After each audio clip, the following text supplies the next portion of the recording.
Bogus. All right, guys, we're live in one window. Just give me a second.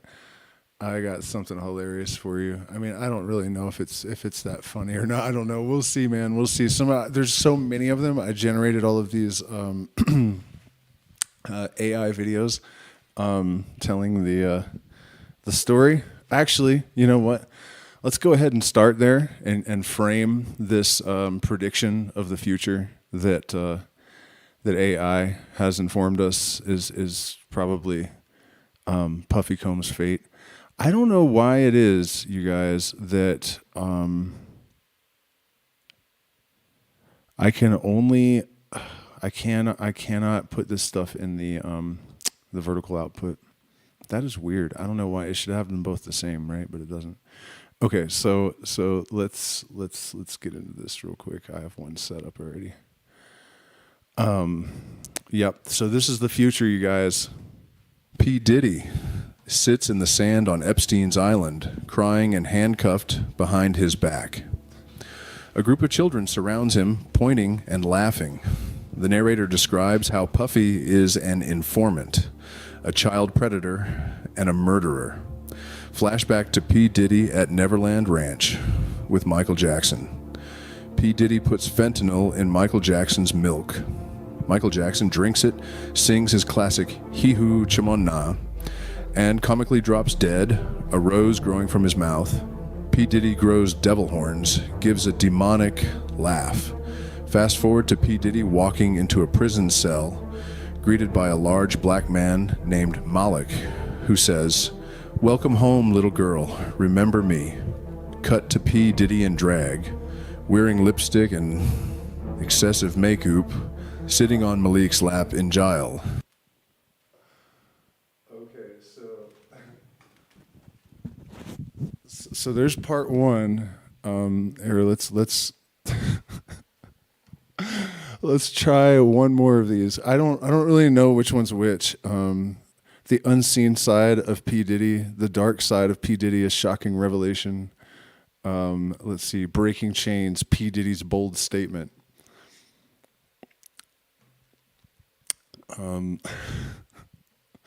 Oh no, I think this one was lame as hell. Yeah, sorry guys. It's really hit or miss with these things. P. Diddy's bold statement. Oh man, I made so many of them. It's really hard to remember which ones are good.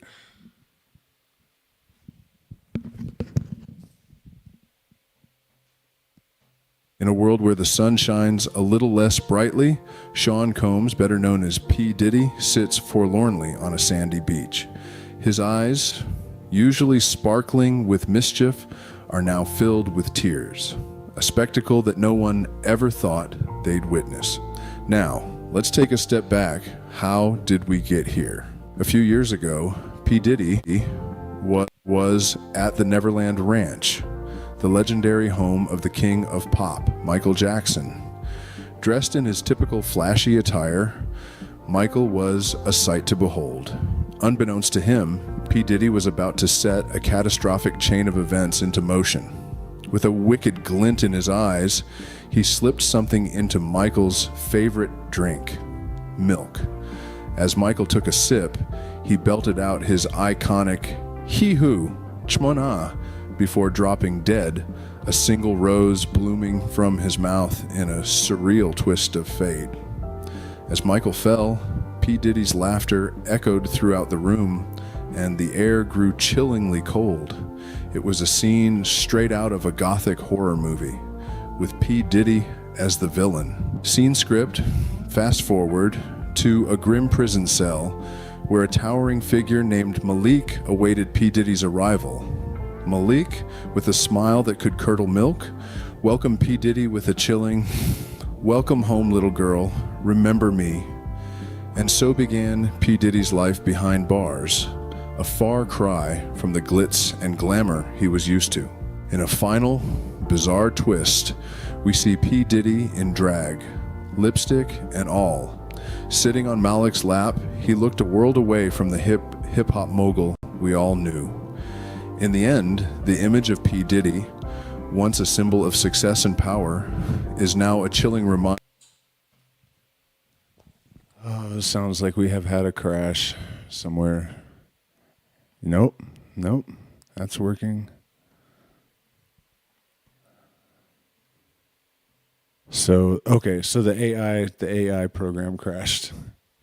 All right, well, that's enough of that anyways, man. Let's get into the story. I'm still working on those. They're going to get funnier, I think. It really is a blast to put P. Diddy in all of these terrible situations. But, all right, so what is going on? Why am I talking about this? This channel is like, I'm not trying to turn into TMI here. Like, I don't want to be like a tabloid and talk about celebrity gossip, but I happen to have a history with this particular individual, a very, very small history, but I know a bunch of stuff about this guy. And also, when I posted the story, I put an edit that there was also when I was in DC that I had an experience with Ted Cruz. I'm a little bit hesitant to talk about that because I think that if you make an accusation on YouTube, and the chances Ted Cruz would hear about this are almost nil, but I think I can get in trouble. So I'm a little bit hesitant to tell the story because I don't know if I'm allowed to. But that's not right? I mean, shouldn't I be able to expose predators? I mean, the dude is a predator for sure. It's one of the creepiest stories you will ever hear about anyone. Okay, so let's start with the P. Diddy story. So any of you guys that have seen my Outlaw Tales stories know that when I was 17 years old in 1997, late 1996, early 1997, I dropped out of high school, and my mom gave me an option of either joining the military or getting a job. I got a job. So she had my stepfather take my moped to the dump so that I couldn't get to work and act like it got stolen. And then I had to join the military, but I didn't like that, so I went AWOL. And I just got on the subway and I went to Washington, D.C. And I ended up, I don't know how I did it. I just got off the subway and I didn't spend one night on the street. I didn't spend any money. I got a job right away in a I was washing hair in a gay hair salon. And I ended up living with this pink-haired Colombian guy for a little while. And then I met my girlfriend she was actually an heiress of the Coca Cola Bottling Company in Georgia, like the original thing. They didn't have any money, and I'll get into why eventually when we tie into that part of the story. So I basically became a teenage cocaine dealer. I started out starving in a row house, which is they're sort of like townhouses, I guess, but we call them row houses. It was a horrible place. There was an execution in the basement where there was still chunks of skull and brain on the wall. By the way, if you're triggered by stuff, don't watch this. It's going to be bad. There was still, the mess was on the wall. No one cleaned it up. The cops didn't clean it up. Landlord didn't clean it up. Just left it there. I rented the basement. And I got this guy, Heiress, to front me an 8-ball. And I turned that 8-ball into a couple ounces. And then I met Malik at an after party. And I'm going to go ahead and use his name because he's in prison for life, as far as I know, so I don't really see why I should change his name. Seamus was not his real name, but that was his nickname. He was a sad story too, man. He was a model and a chef. By the time I met him, he was green and he could dance. It was crazy to watch him dance. He would spin around and look at you and wink and throw an imaginary ball up, and it was all so fluid you would see the ball, He was really an incredible guy, huge heart, but he would sit in his room and pick chunks of his teeth out with a Coke spoon, and they would fly across, and if they hit something, he would giggle. And I mean, it was messed up, man. It was methed up. It was bad, that guy. And then one day, this escort that I knew that was friends with him back in San Diego showed me a picture of this beautiful built, I was like, who is that? And she goes, Seamus. And I was like, what? And she's like, last year. I couldn't believe it, man. I could not believe that any drugs were capable of doing that to someone. And I think she said it was actually 18 months. Incredible, dude. It was like Gollum, from a model to Gollum in 18 months. Last time I saw him, he had like one tooth. I mean, it's really sad stuff. So anyways, I met Malik at this after party of this millionaire art dealer named Charney, who drove a yellow Ferrari and had a lot of connections. Quentin Tarantino and all these people would come to this one party that he had yearly. The door was behind a dumpster in an alley, and super secretive and really messed up in there. So I met Malik, and he was huge, black guy, black as midnight. I mean, as black as a black person can get, and huge. And he had like the Greek symbol for the end carved into his arms. And he had, I think he went to Howard University for a very short time, and that's where he met Puffy Combs. I think he also knew him from New York, because Malik's story was that he was in New York flipping. He realized that he could buy like a dime of weed in New York and sell it for like $50 in DC. So he started out just buying a bunch of dimes, a bunch of $10 bags, and then driving them down to DC and selling them for 50 or whatever the markup was. It was something insane, you know?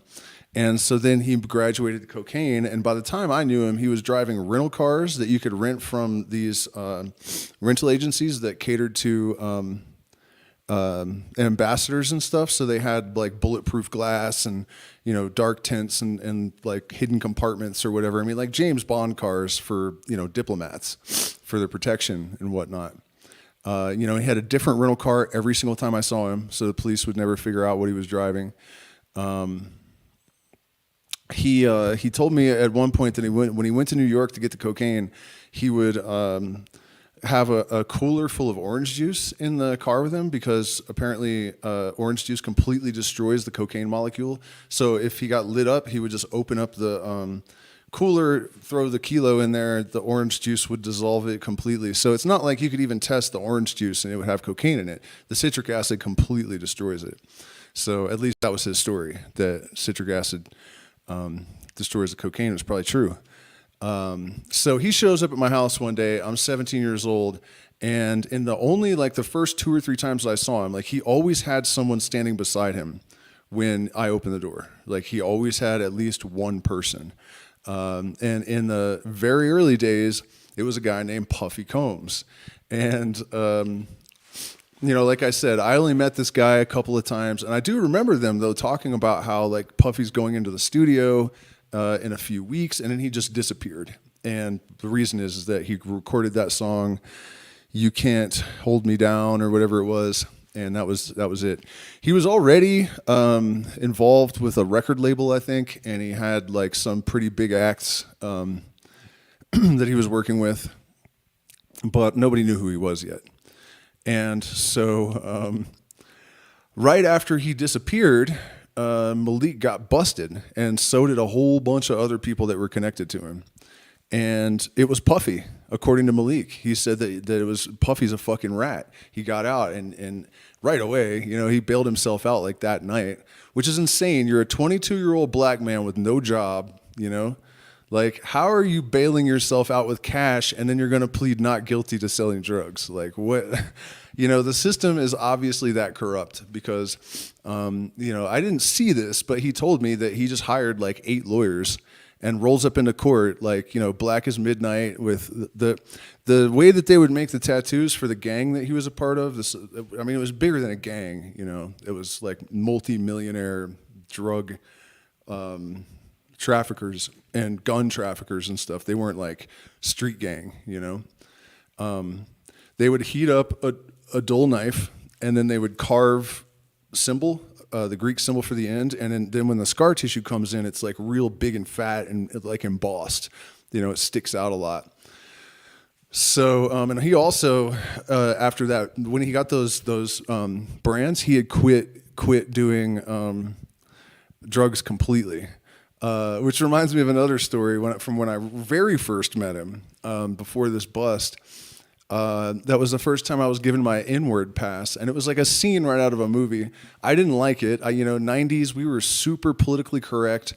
Yeah, I mean, I wasn't. I didn't care about that, but that was the thing, you know.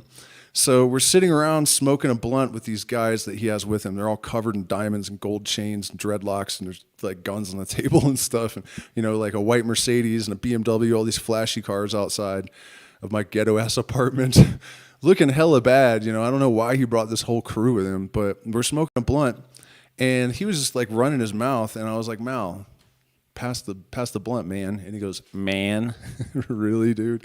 What color is my skin? And everybody just looked at me, and I was like, black. And he's like, and so pass the blunt, And I'm just like, this has got to be a trick or a trap or whatever. So I moused it out, and then everyone went back to normal as if nothing had happened. So that was pretty fucking terrifying, to be perfectly honest.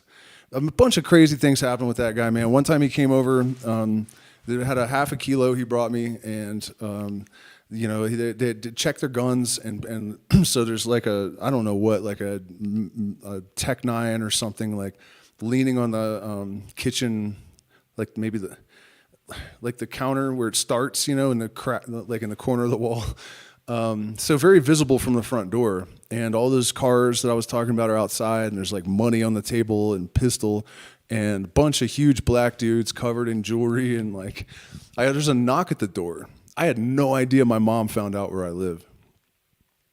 So I'm thinking it's drama or somebody else in his crew, or maybe I was expecting someone. So I just go and open the door, and it's my mom.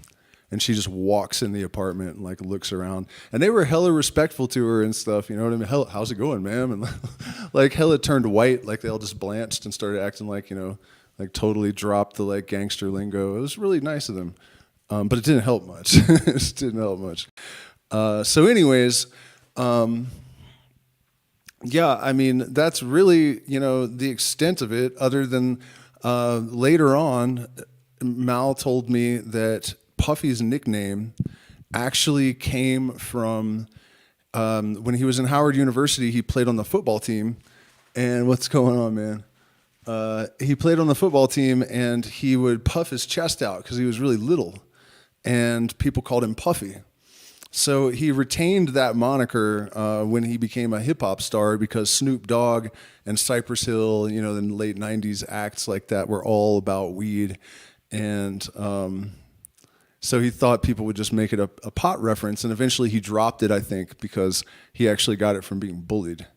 So, but the reason that all of this really hit me, is that it just came out that supposedly P. Diddy had something to do with Michael Jackson's death. Like, it was a blackmail, part of some kind of blackmail or something, and Michael Jackson didn't acquiesce, and so Puffy had him killed.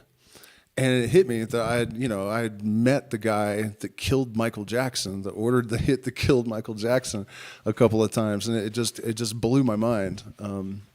I loved Cypress Hill too, but only 2 albums really: Black Sunday and Temple of Boom. Yeah, and so earlier, somebody made a comment, because I'm in Peru now. I don't do cocaine these days.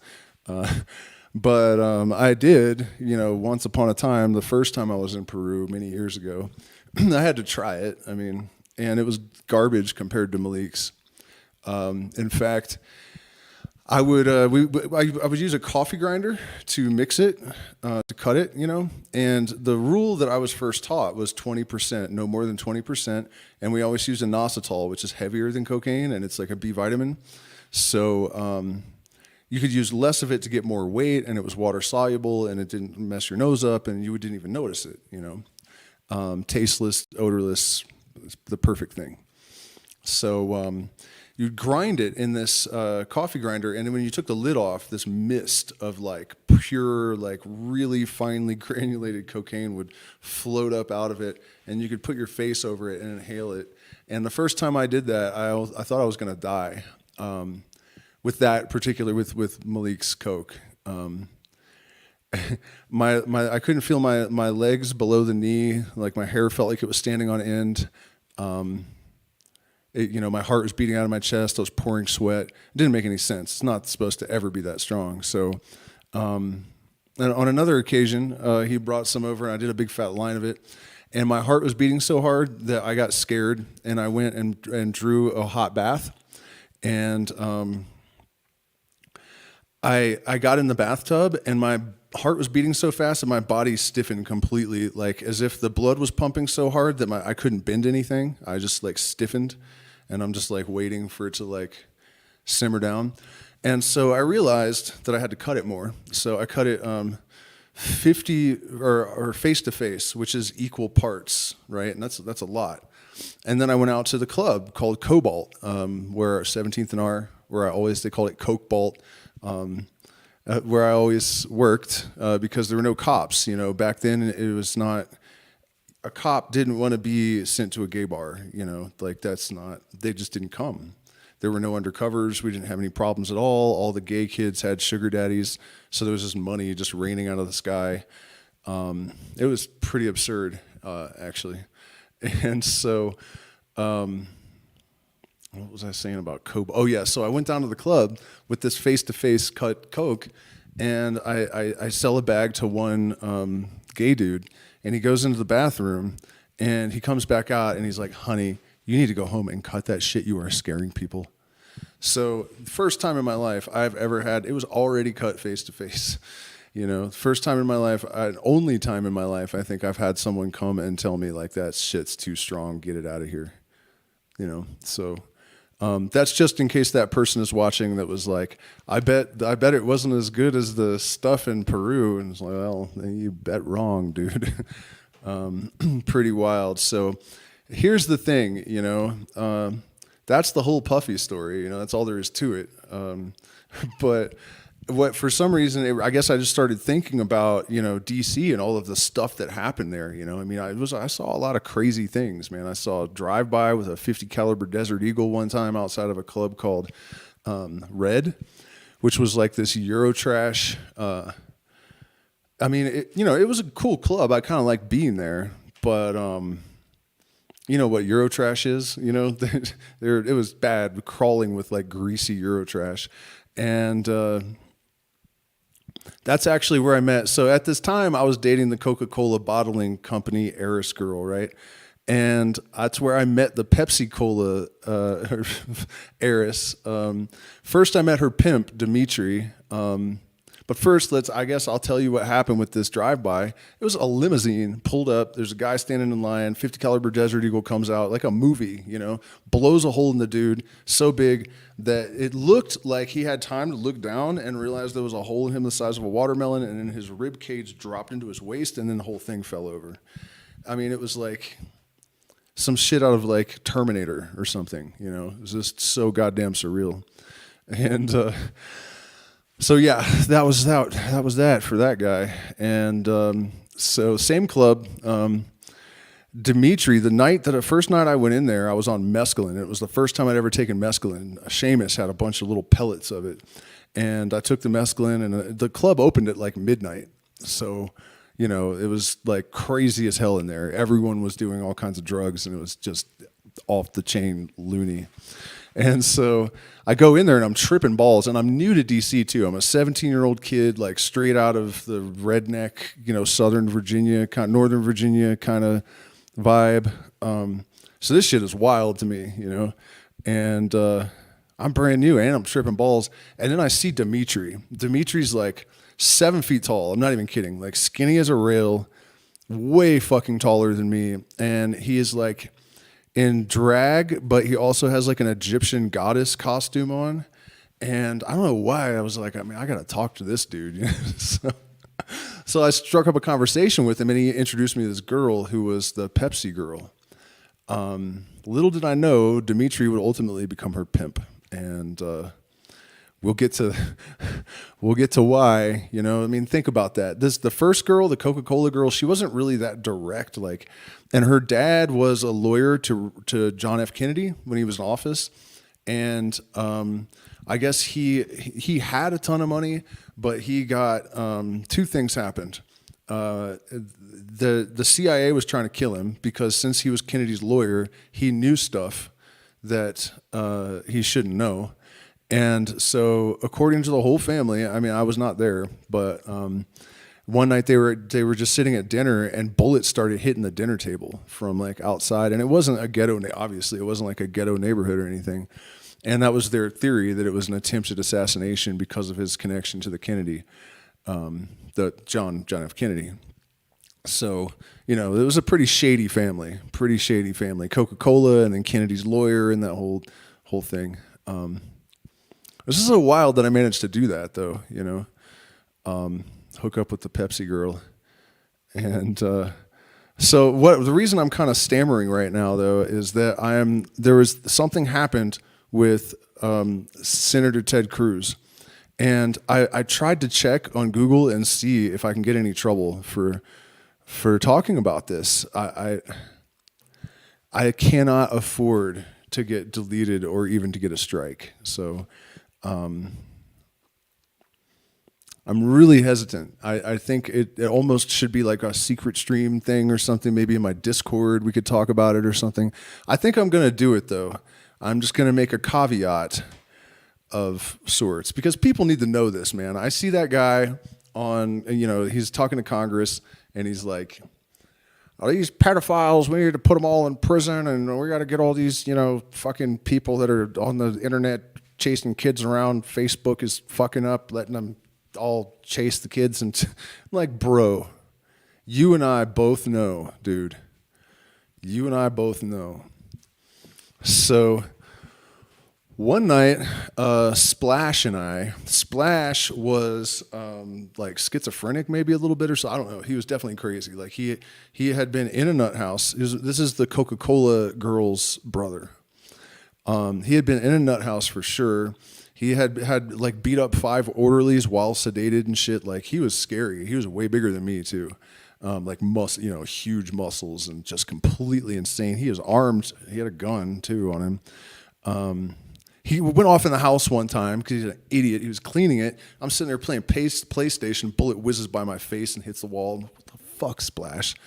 You know, they almost shot me in the head, man, just cleaning his gun. Like, fucking moron.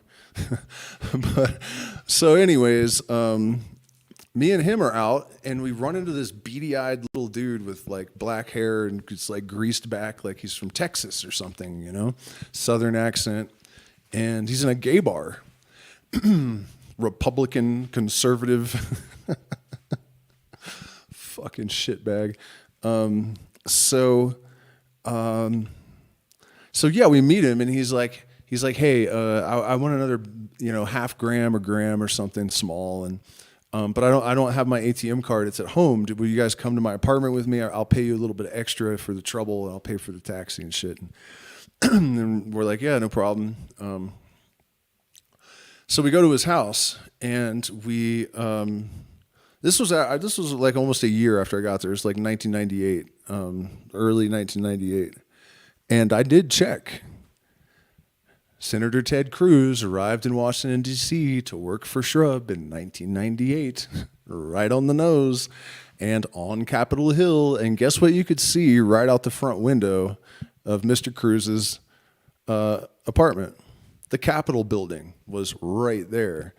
And so we get there, and I walk in, and I'm looking at the, there's like pictures of presidents and this guy, this beady-eyed little weirdo, shaking hands with all of these, like all the way back to Carter, every single president. And I'm like, this dude is somebody. I don't know who, but he is definitely somebody.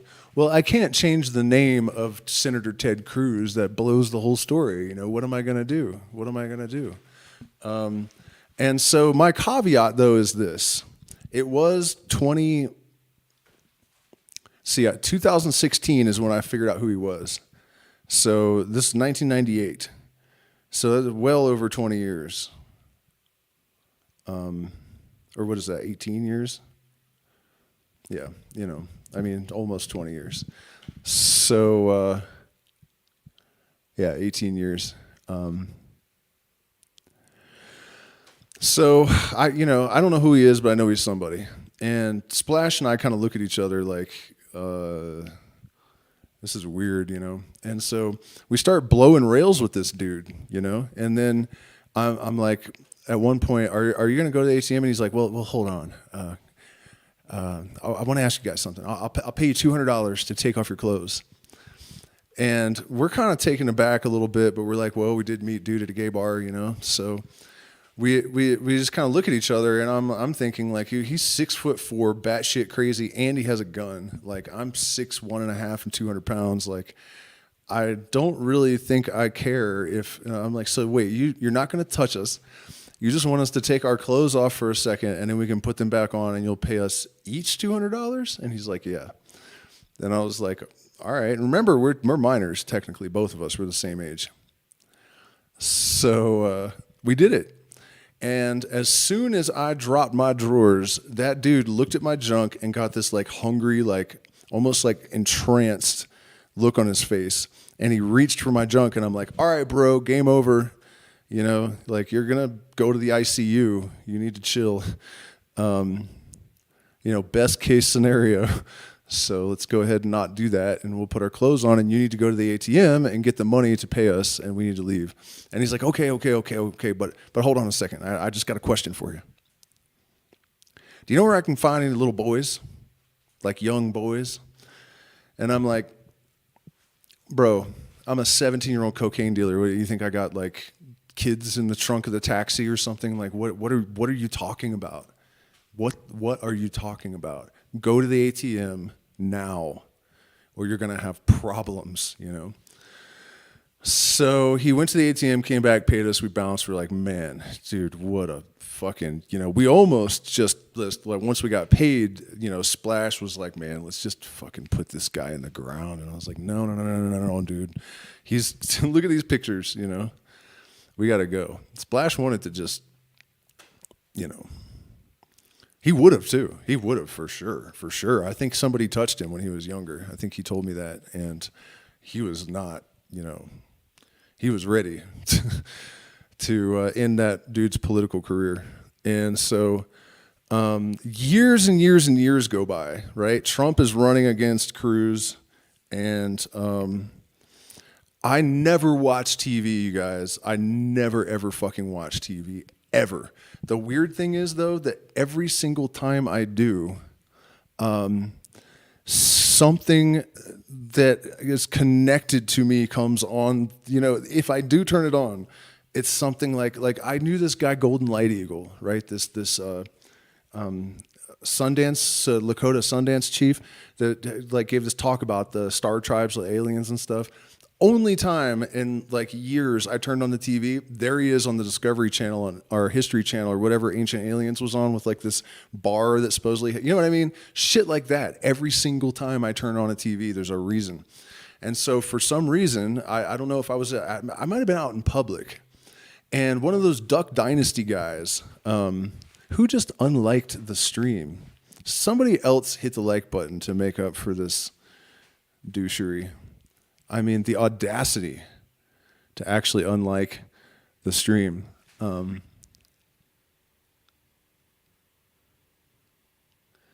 I sing a song? How are you going to sing a song?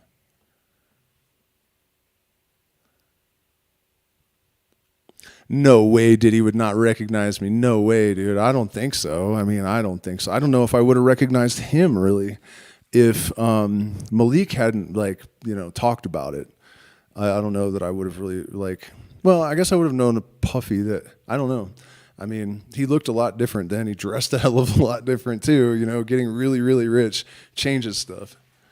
It's Easter. It's Ishtar. Ishtar is the fertility goddess whose symbols were eggs and fucking rabbits, which is...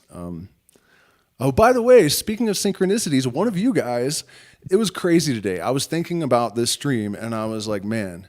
I bet you, that all that cocaine that I did at 17 years old, because I would also smoke, I was smoking crack too. I had so much of it, I didn't really matter.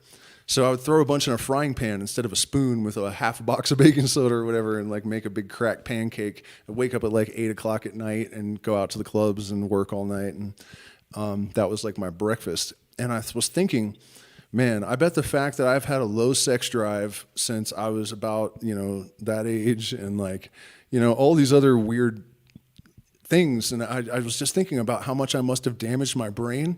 While I'm thinking that, one of my patrons sends me a message and an article about how cocaine has been proven to actually screw up your DNA, and how a DMT entity actually, before he ever saw this article, yelled at him about all the cocaine he was doing, messing up his genetics. Seriously, I was thinking about the damage that the cocaine had done to me as a teenager, and he sent me that at that moment. So anyways, I'm at a bar, I think, and the TV's on, and the Duck Dynasty guy is up there talking about, Ted Cruz is a man of God, and Jesus, and blah, blah, blah, and Jesus, fucking Jesus, blah, blah, blah, blah, blah. And I'm like, this is just lunacy. Look at this idiot, with his big stupid beard and is just babbling about Jesus and shit. And the fucking dick grabber that asked for the young boys walks out to the podium and starts giving his speech. And I was like, no.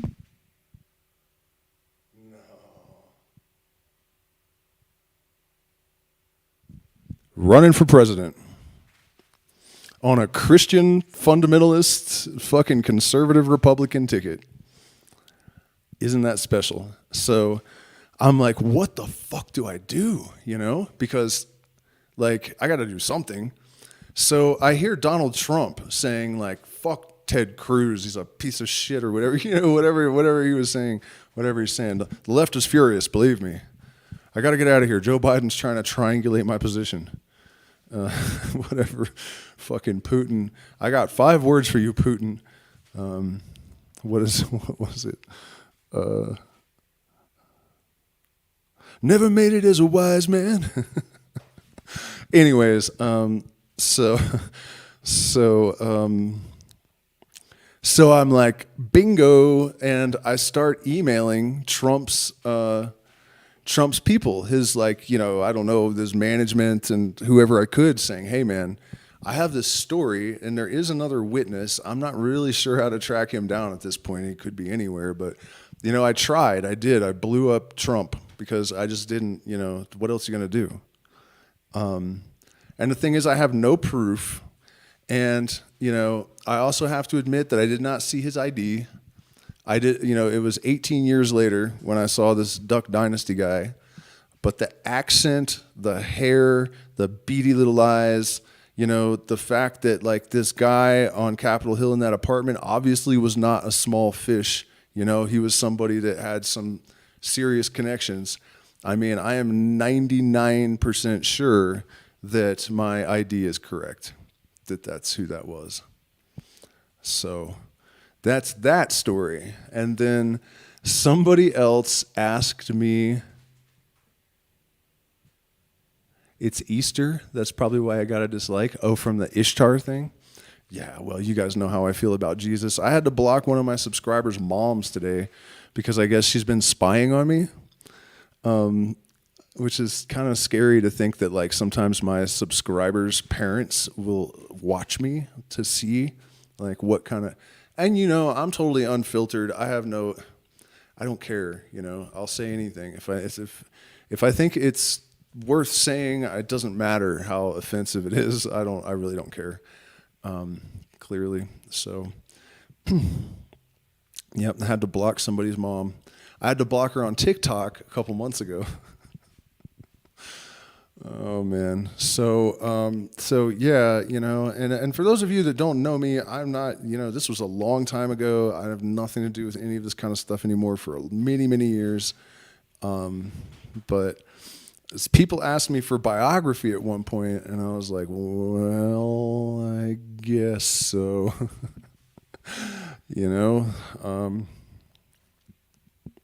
Yeah, those early years were rough, man. I came out of a white trash ghetto with all kinds of damage, and I was raised that, you have to be not only tough, but dangerous, as dangerous as possible. And, hopefully also like as criminal as possible too, but without, you don't mess with innocent people, you don't steal, you don't rob people. You know what I mean? So it was like outlaw rules. Luckily, I was raised with outlaw rules and not criminal rules, which, you know, that's good. It's like the only good thing that, you know, they did not teach me what a credit score was, a mortgage. You know, I had to Google it the other day, and I knew the etymology of it. I knew that it meant death bond, and I'm like, why are people getting these? Like, why do some people have like 2 or 3 of them? What is the death bond? The fuck? So, all right. So now let's talk about the Pepsi girl and the Coca Cola girl. Well, we're not going to talk about the Coca Cola girl because it's irrelevant to this part of the story. It's not long, but I think it's really telling. So, and I'm not proud of this because it was dirty and bad. You know, the Coca Cola girl was probably my first love. I don't even know what I was doing. I don't know why I did this. I guess I was just young and high. Is that an excuse? I don't know. Not typical of me, you know, even then to do something like this. But the Pepsi girl, we ended up sleeping together once, and so technically I cheated on Coca Cola with Pepsi. Like I actually did that. With like the heiresses, and so. That little embarrassing bit of, I mean, I had to tell you though, because it's just so funny in a way. It's like gross funny or something. But I got to tell you what the Pepsi girl said, because a little while later, I found out that she was actually an escort. And she was, that guy, Dimitri, the 7-foot-tall Egyptian drag queen guy, was her pimp. And so I ran into her after I found out that she was, you know, prostituting herself. And I was like, dude, you're the Pepsi heiress, right? Like, your family, wouldn't you have like literally like $1 billion inheritance or something? Why would you do this? When you know, like you're rich as fuck. And she said, my family's money is so bloody that I would rather sell my body because there's more honor in it than touching a single penny of their fortune. And I didn't press her. I wish I had, honestly. I wish I had. I wish I had been like, chop, chop, chop. Here you go. Let's talk about this some more, you know, because I probably could have milked her for quite a bit of information. But yeah, I mean, think about that. And it's true, she really was. It's not like it was some rumor or something. She really was a Pepsi heiress. And she would rather sell her body. Its average view duration is actually 11 minutes and 11 seconds right now. So, you know, by the way, you guys in the shorts feed, you know, you might want to jump over to the horizontal because I'm gonna play another video, I think, in a minute, and you guys aren't gonna be able to see it over there. So yeah, what could it possibly be that Pepsi Corporation has been up to that is that bad that this girl is like, I would rather be a prostitute than touch my inheritance because the money is so bloody and dirty and disgusting. So, you know, I'm trying to think of like other like wild things that happened while I was there. There's a lot. There's a lot. I'm trying to think, like, I know more stuff, like more bad stuff about politicians and, you know, just generally people in DC. It's not really coming to mind. If anyone has any questions, why are you subbing to everyone in that commented? That's good. Yeah. That's good. 11 concurrent viewers and 11 likes. So, I mean, that didn't take as long as I thought it would to talk about the whole bunch of shenanigans with Malik and that whole crew. He beat me. Oh, all right. Let's talk about Let's talk about what might happen to Puffy, actually. I did skip something. Malik was nothing to fuck with, man. I mean, they were stone cold killers. There's no doubt about that. We had two Mikes in our circle. One of them was Bandana Mike because he wore a white bandana. And the other one was Teardrop Mike because he had killed someone as a minor and he got out as, young still. But he had teardrop tattoo on his eye. And he was a sad story. He started out, in his words, turning tricks with fags.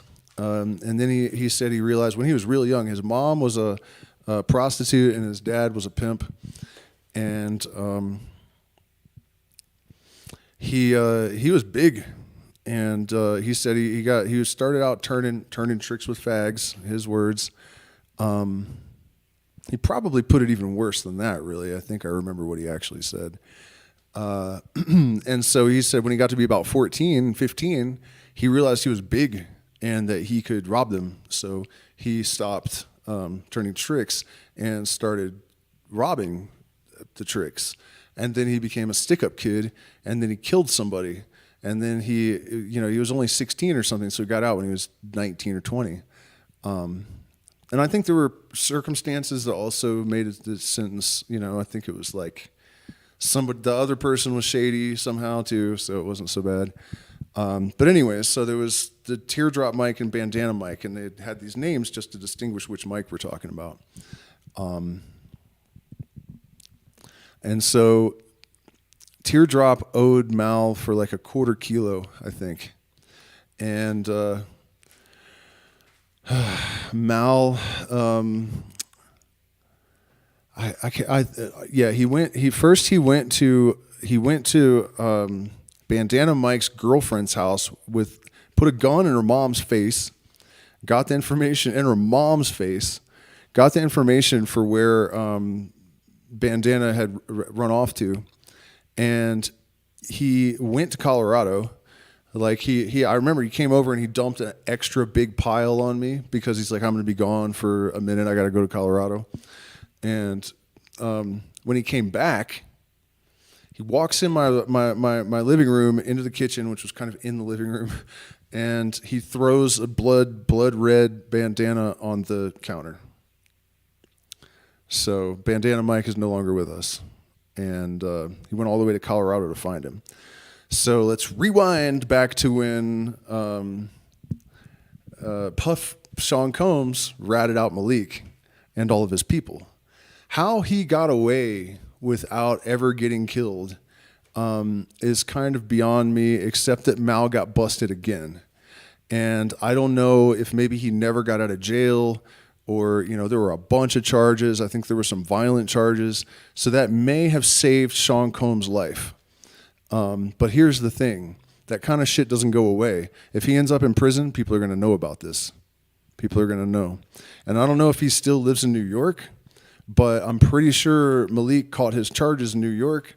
And so wouldn't it be funny, wouldn't it be ironic if Puffy gets locked up in the same fucking prison as Malik?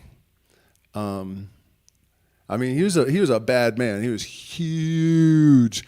I was late on a payment one time. It really wasn't my fault. Somehow the cocaine got wet. I was like trying to cut it, and I don't know what the hell happened, but there was like moisture, and it was just disappearing. And of course, he's like, "Yeah, right, dude." But it's really what happened. I was probably high too, and maybe I was like sweating in it or something. I really don't know. And there were other circumstances as well. But I was late, and the next guy that he got as a sidekick, because remember he always had sidekicks. The first one was Puffy, like the first 2 or 3 times he came to my house, and then he was replaced by Drama, who got shot for causing drama, and then Leaf was the next guy.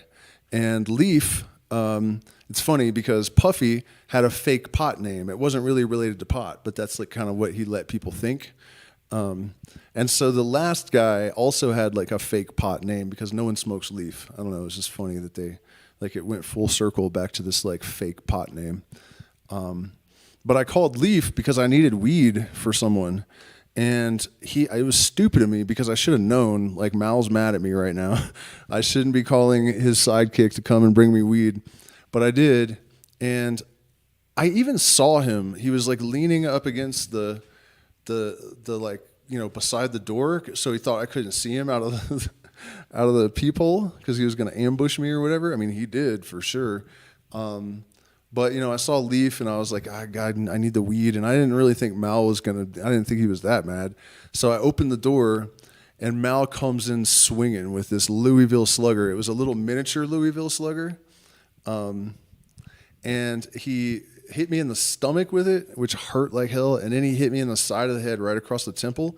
And I had an indentation that was exactly the shape of that. I mean, like sticking way out of my face for quite some time, like probably a week.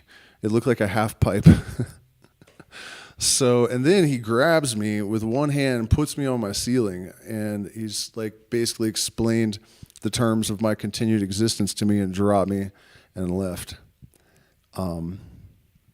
which was a payment plan, basically. So just making the point that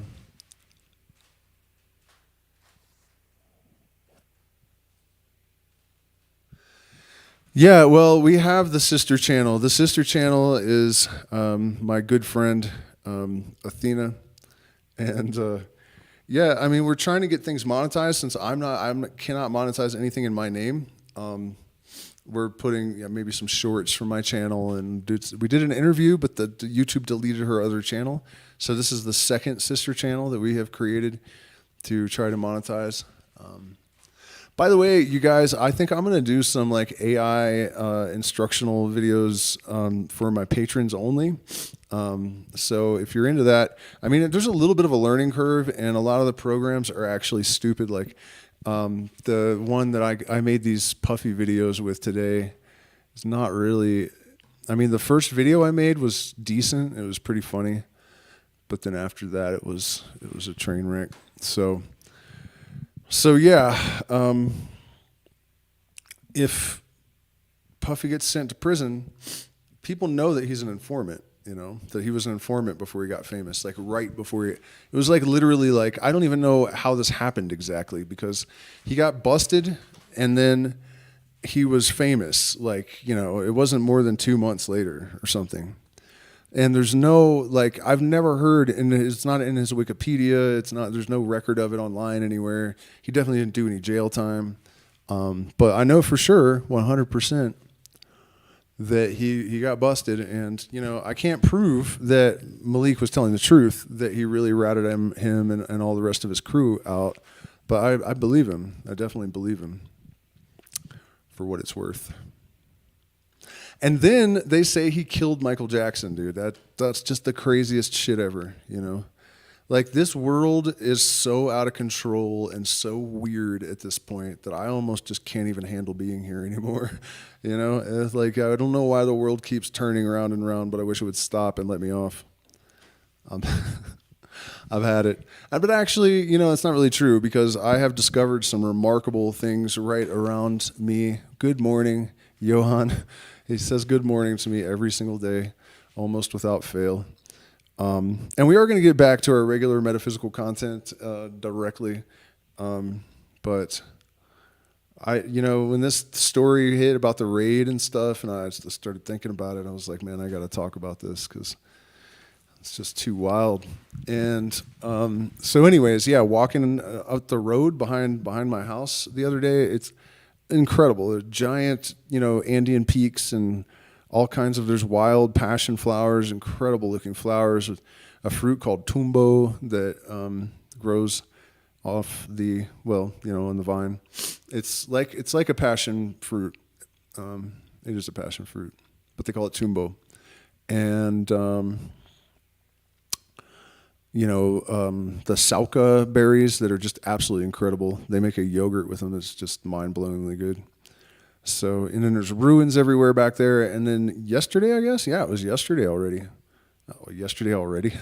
Anyways, I went to the Temple of Luna near Cusco, and I also went to these giant limestone things. I can't remember what they're called, like malcas or something. And some of them have caverns under them, so you can go into these chambers where they have vitrified the stone. So the Inca would use maybe gold that had been heated up until it's red hot, and then they polished so the limestone looks like marble and it's super smooth. But no one knows how they did it. No one knows why they cut all these shapes into the rock either. It's super hard rock. But here's the weird thing: there are fossils in the loose limestone, right? Like shells and shit. And so in the big mounds where they have all these cuts and chairs and love seats carved into them, it almost looks like, and they're everywhere. I went to 4 of them or something, and there's the Inca Road is thousands of miles long, and I assume there's just all stuff along it the entire way. But so some of them theorize that they put some kind of bonding agent after pulverizing the limestone, removed all the fossils, and then put bonding agent in it and actually formed these things, these giant things. And it does kind of seem like the only way to do it is if it had been smooth, when these things were created. There's finger marks, it looks like, running up through where they were shaping it and stuff. It's weird, man. And there's no practical reason for a lot of these flat areas. There's no purpose, And if it was hard limestone, why would they do that? I mean, it would have been terribly hard work. So anyways, that video is coming out Tuesday or Wednesday or something. So I don't know, we can AMA. I don't know if I have any more stories about pity or whatever. Be interesting to see what happens, though, man. I mean, come on, killed Michael Jackson. I mean, what? Find your hat? Yeah. You know what's funny about that? But I did lose my microphone, which is terrible. I'm miserable about that. So it's excellent help for me, wonderful help. If you guys join my Patreon, consider subscribing. At least turn on the bell notifications. Share the videos with anyone you think might benefit from them. And there are also options in the chat where you can send me millions of dollars via PayPal, Zelle, and Cash App, and Bitcoin, and whatever. So we really appreciate that because we're demonetized, and I spend money making content. I lose microphones and stuff, and I got to replace them. So anyways, the hat, I was freaking out, man, because I was talking to a girl, and she said something about no hat because I didn't know who she was. And I was like, oh, were you wearing a black cap? And she's like, no, no hat. And I was like, no hat. And I looked all around everywhere, couldn't find the hat. I pulled my comforter off the bed twice, right? I was like, it's not there, it's got to be there. And then that night I got into bed and pulled the comforter over, and the hat fell right on my face. It was wrapped up in the comforter the whole time. So, yeah. Yeah, I know you guys keep telling me to write the book, but the problem with that is, for me at least, I'm like, what exactly am I supposed to do? I guess it starts out with all this white trash, inbred, pit bulls being fed gunpowder loose in my neighborhood and all that ghetto white trash shit, and then eventually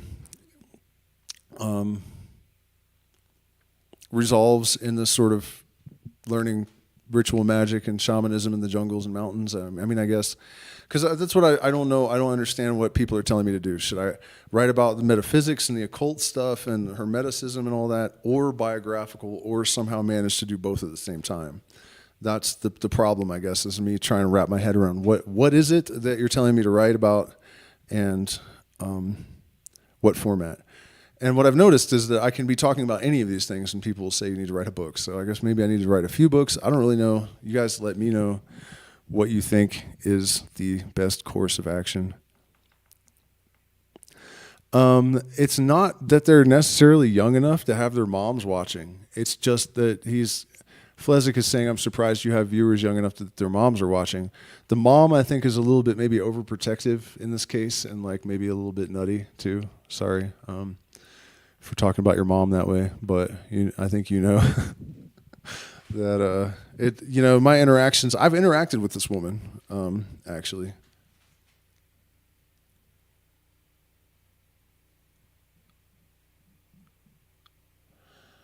Have I hiked up to the waterfall towards Pumahuanca?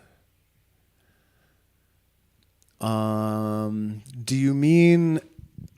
I know I've seen the name of that town, but I'm not sure. I doubt it. I've only gone on 2 hikes. One straight up the mountain up to the ruins back there where I found the human skull and teeth and the green. Actually, let me go get that.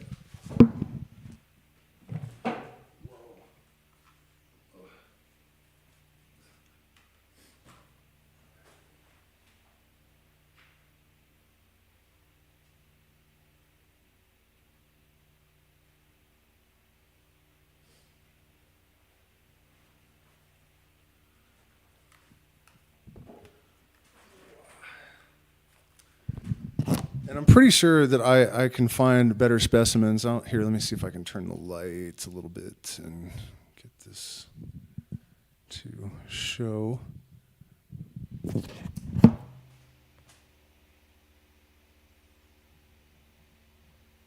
Yeah, I mean, it's not really showing it in its like full glory. Not really in its full glory. I mean, it's like they're green crystals, and there's tons of them out there. I think it's peridot. So peridot does come inexpensive. It does have that valuation under certain circumstances. So, and by the way, the reason the music stuff isn't happening is that part of my mic stand was in the box with the mic I lost, so I have no way to set the mic and then play the guitar. But I think Monday, I hate this. I'm going to go get another condenser mic. That's going to really hurt. And then I'm also going to get the guitar repaired. I'm going to drop it off on Monday. So we're going to be all new, feeling brand new, sooner than later. I don't know. What do you guys want me to talk about? If you have any subject on your mind that I can talk about, I will. Do you guys want to watch more of those AIs that I made about Diddy getting turned out in prison? Yeah, sure. All right. Let's watch one more. I'm just sad that I didn't label them better so that I know like what's what is what, and who is who. I'm also sad that I can't change the view on the vertical one. That's super stupid. But that's what's up. Okay. Where is it? I mean, I could generate new ones too, man. It's really, you guys want to see some? Oh no, I closed it. Here, let me open Civet AI back up too, so you guys can see these horrific thumbnails that I was gonna use. But I thought, some of it is just in too bad of taste. Like this is supposed to be Diddy and Clinton on Epstein Island. And it didn't really. I mean, Diddy kind of looks, and there's like 2 Bill Clintons with a Diddy there and a bunch of. That's supposed to be Jeffrey Epstein. Doesn't look anything like him. There's Clinton again. Oh man, yeah. I mean, it was just too twisted. I was like, no, I can't. Like this one, I was like, that just doesn't. That's bad taste, man. That was really just bad taste. Terrible Bill Clinton. Terrible. Diddy with kids again. Clinton with little. Oh, that was a pretty good Epstein, right? That's a pretty good Epstein. That's all right. There's some scary ones. Hold on, you guys. Stay with me here. That's Hillary and Bill, but that just doesn't make sense. Settle down, Diddy. They look a bit young, dude. There's the whole clan. The Clintons. Come on, man. We gotta get to the good ones here. There's some really messed up Yeah, see that I almost used this one, but I thought, no, dude, that's just. Anyways, hold on. Let me go down to where they're like really just messed up.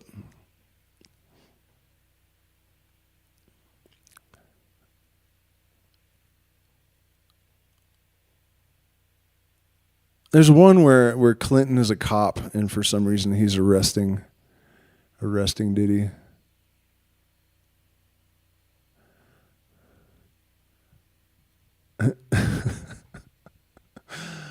Oh man, yeah. It's just all bad news. Let's see. I tried to do one where they had Epstein, where it had Epstein. I mean Diddy on the beach with Michael Jackson's body, but look at shit. Like, what is that? What is that pile of crap right there? You know, how is that Michael Jackson? And it's like two Diddies. Like, what is this? What is that thing? You know.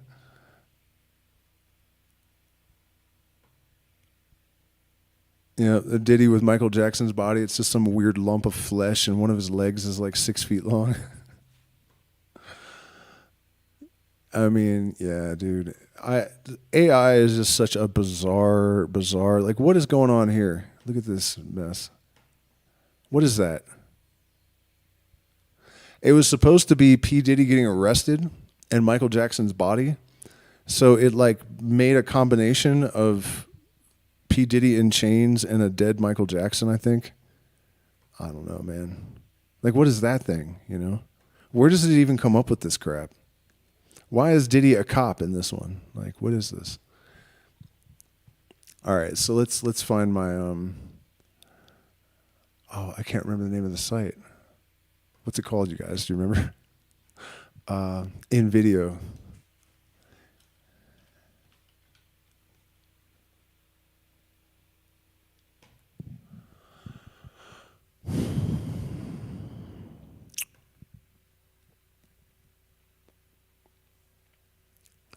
I'm gonna put this to better use. Don't worry. Don't worry about that.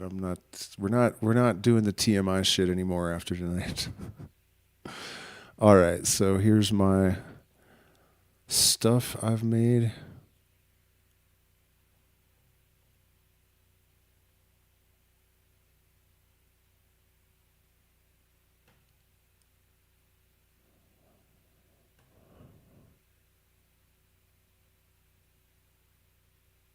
P. Diddy sits in the sand on Epstein's island, crying and handcuffed behind his back.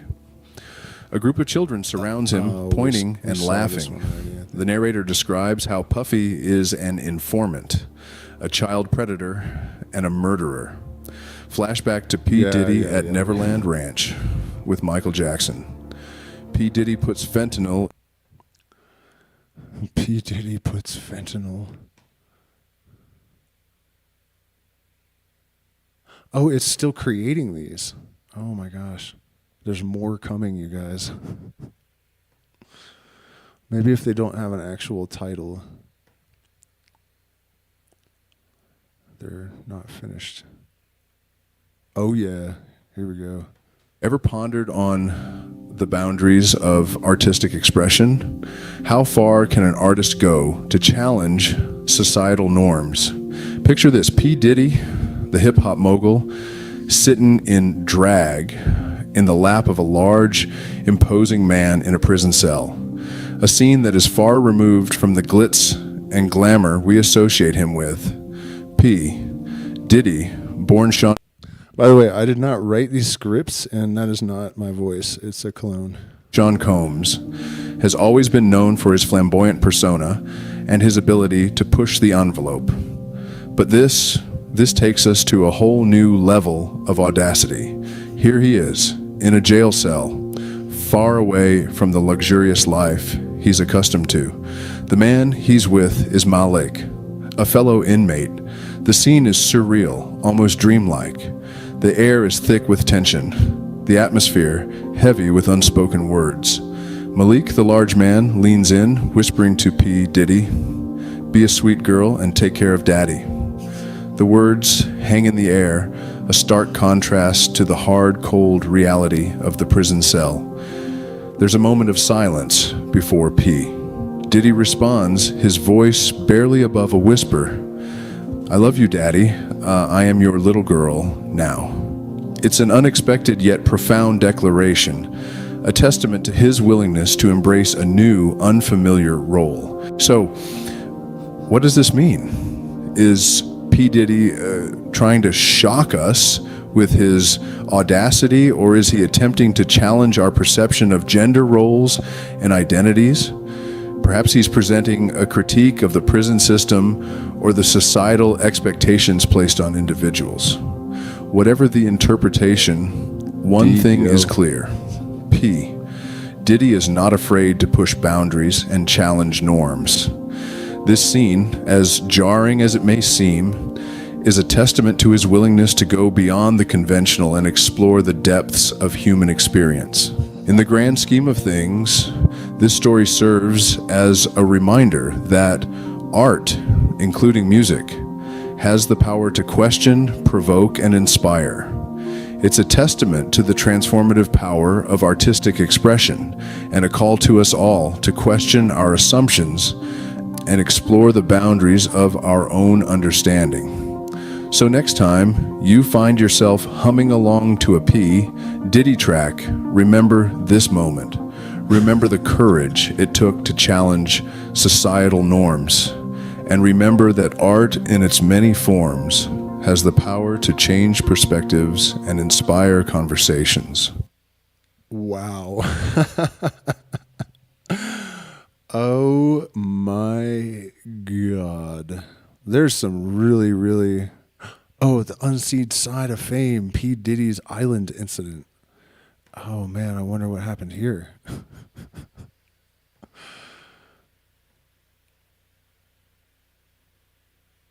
Imagine a sunny day on Epstein's Island, a locale notorious for its scandalous past. Yeah. This was the one I posted already today.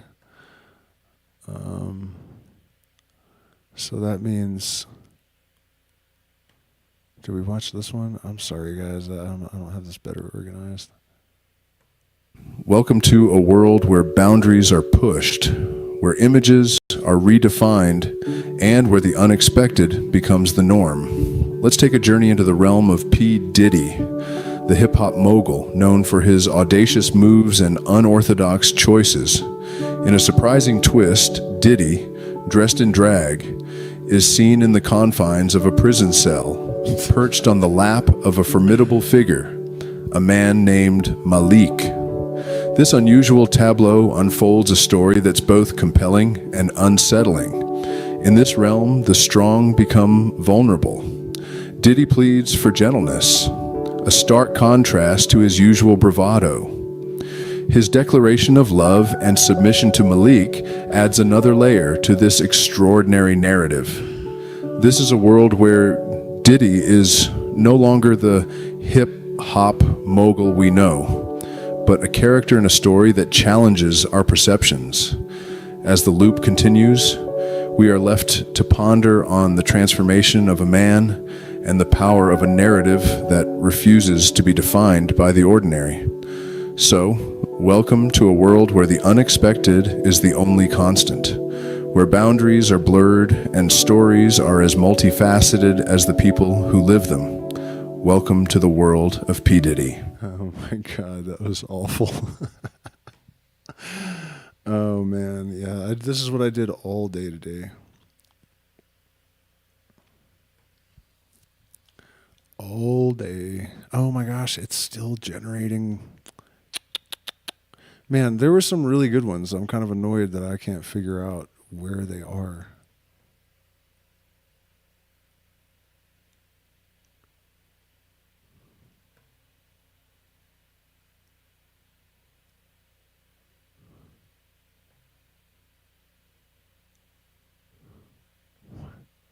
In a world where the sun shines a little less brightly, Sean Combs, better known as P. Diddy, sits forlornly on a sandy beach. His eyes... All right, that's enough of that. We've probably lost most of our viewers. Beautiful. Yeah, we could talk about scientific illuminism for sure. Yeah, there was there were some that were so great. Like it would say something like, Diddy is now, in drag, and they would show a drag queen that just looked like so over the top insane, because you can actually set it for it to be themed LGBTQI ZM PT 1 2 9 6 5 11 12 13 or whatever. Cats and furries and shit.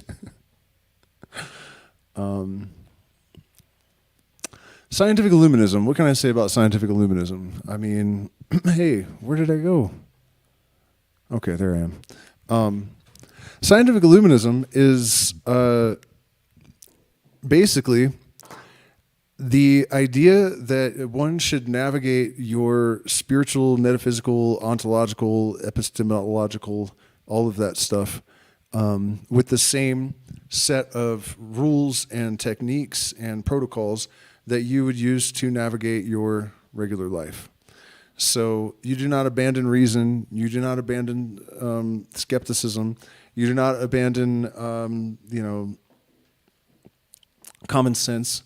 You do not have to vacate your being of intellectual prowess as you must in order to be religious.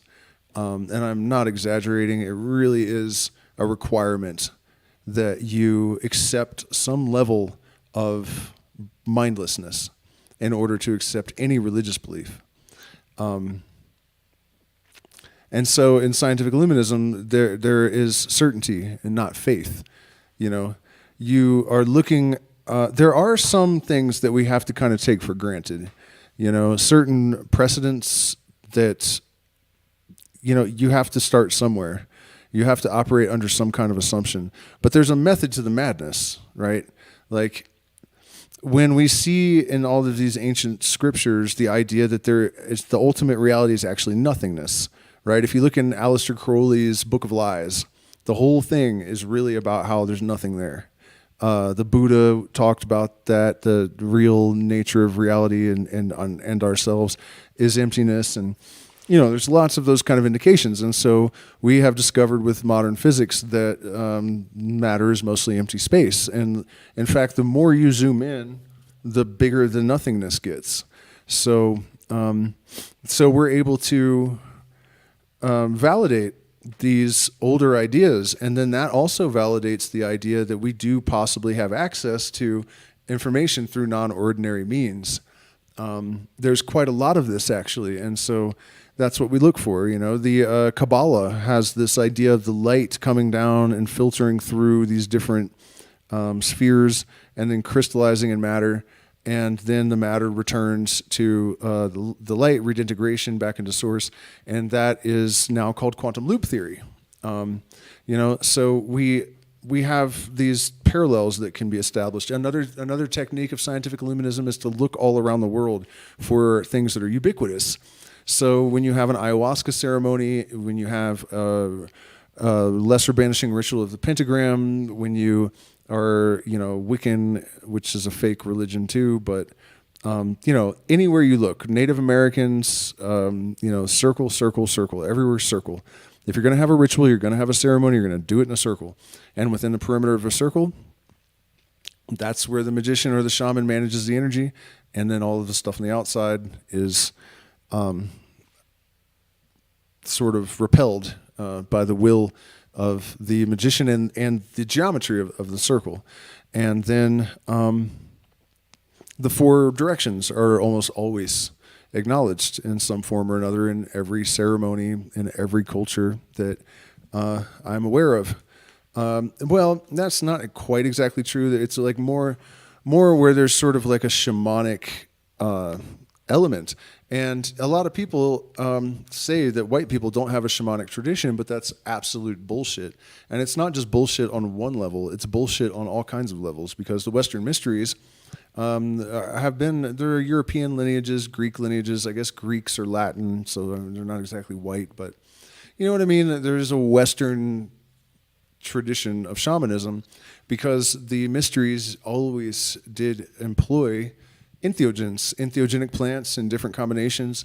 But some people suspect mushrooms. Some people say that lysergic acid derivatives that were fermented into beers, which I really, really doubt, because although Albert Hofmann was able to ferment a beer from infected rye, the reality is that ergot fungus is super, super deadly.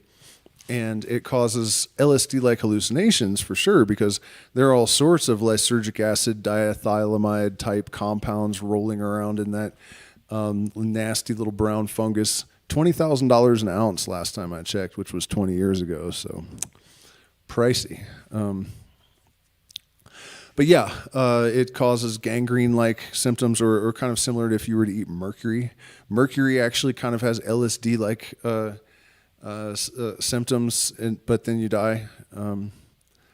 So not really the best way to trip, probably. But you know what I mean? I doubt the ergot. I think that the likelihood is that acacia and Syrian rue were used because the tradition of scientific Illuminism can be traced back to Babylonia.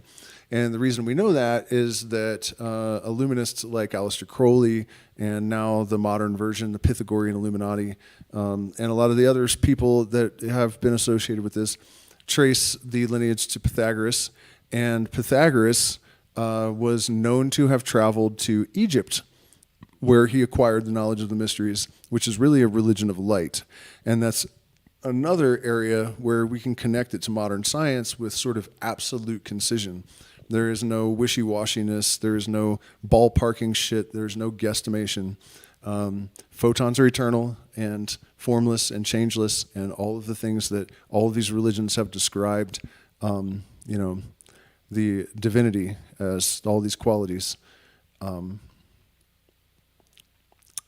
there's a lot of other things. There's alchemical allegories that have turned out to be true and verifiable. And so that's the thing. Like in scientific Illuminism, we do not accept anything less than that. If you don't have like some major astronomically improbable coincidence, we're not. It's not part of the schematic. It's not part of the framework. We don't say, well, I believe this just because, you don't do that. There's no, it doesn't make any sense. Like I saw a lot of people online today saying, well, I believe that Jesus was real. Why? Just because you believe something? We have got to stop doing that collectively. That whole faith thing is complete garbage. It is literally propaganda designed to rot your brain, so that you don't know how to think critically and you are just mindless. It's not, subjective belief is, if you can have absolute conviction that Allah is the name of God and another idiot who is convinced that Jesus is the name of God, which one of these guys, they're both egos so out of control that they think they're certain that they're right. And it's, why isn't there consensus then? And then we have the overwhelming evidence that Jesus did not exist. The Roman consulate kept very anal records of everything, and they had spies all over the empire. There's not one diary entry. There's not one visual. Nobody got a visual on this Jew walking around preaching to people. There's no arrest record. There's no court records. There's no execution records. There is absolutely nothing, And then you have narrations in the Bible that are like him thinking stuff with Satan talking to him telepathically or whatever. Who was writing it down? Who was in his head? It's just like, if you can't tell this is a story that is not real, then you might be 4 years old, It's that bad. It's just a matter of cultural conditioning and fear that has trapped people in there. And the extent of it is really, truly extraordinary, When you consider that sunlight dances on water and Jesus walked on water. He's like, I am the light. It's like, I wonder if this might be an allegory for the sun. I don't know. It sure sounds like it. Sun comes up, sun goes down. Jesus comes up, Jesus goes down. Jesus comes up, Jesus goes down. And, the Southern Cross, 3 days on the Southern Cross, 3 days on the cross. The Southern Cross is a constellation that the sun takes 3 days to pass through. It's just so dumb, you know? I mean, they really spelled it out for everyone. Like, we're just fucking with you.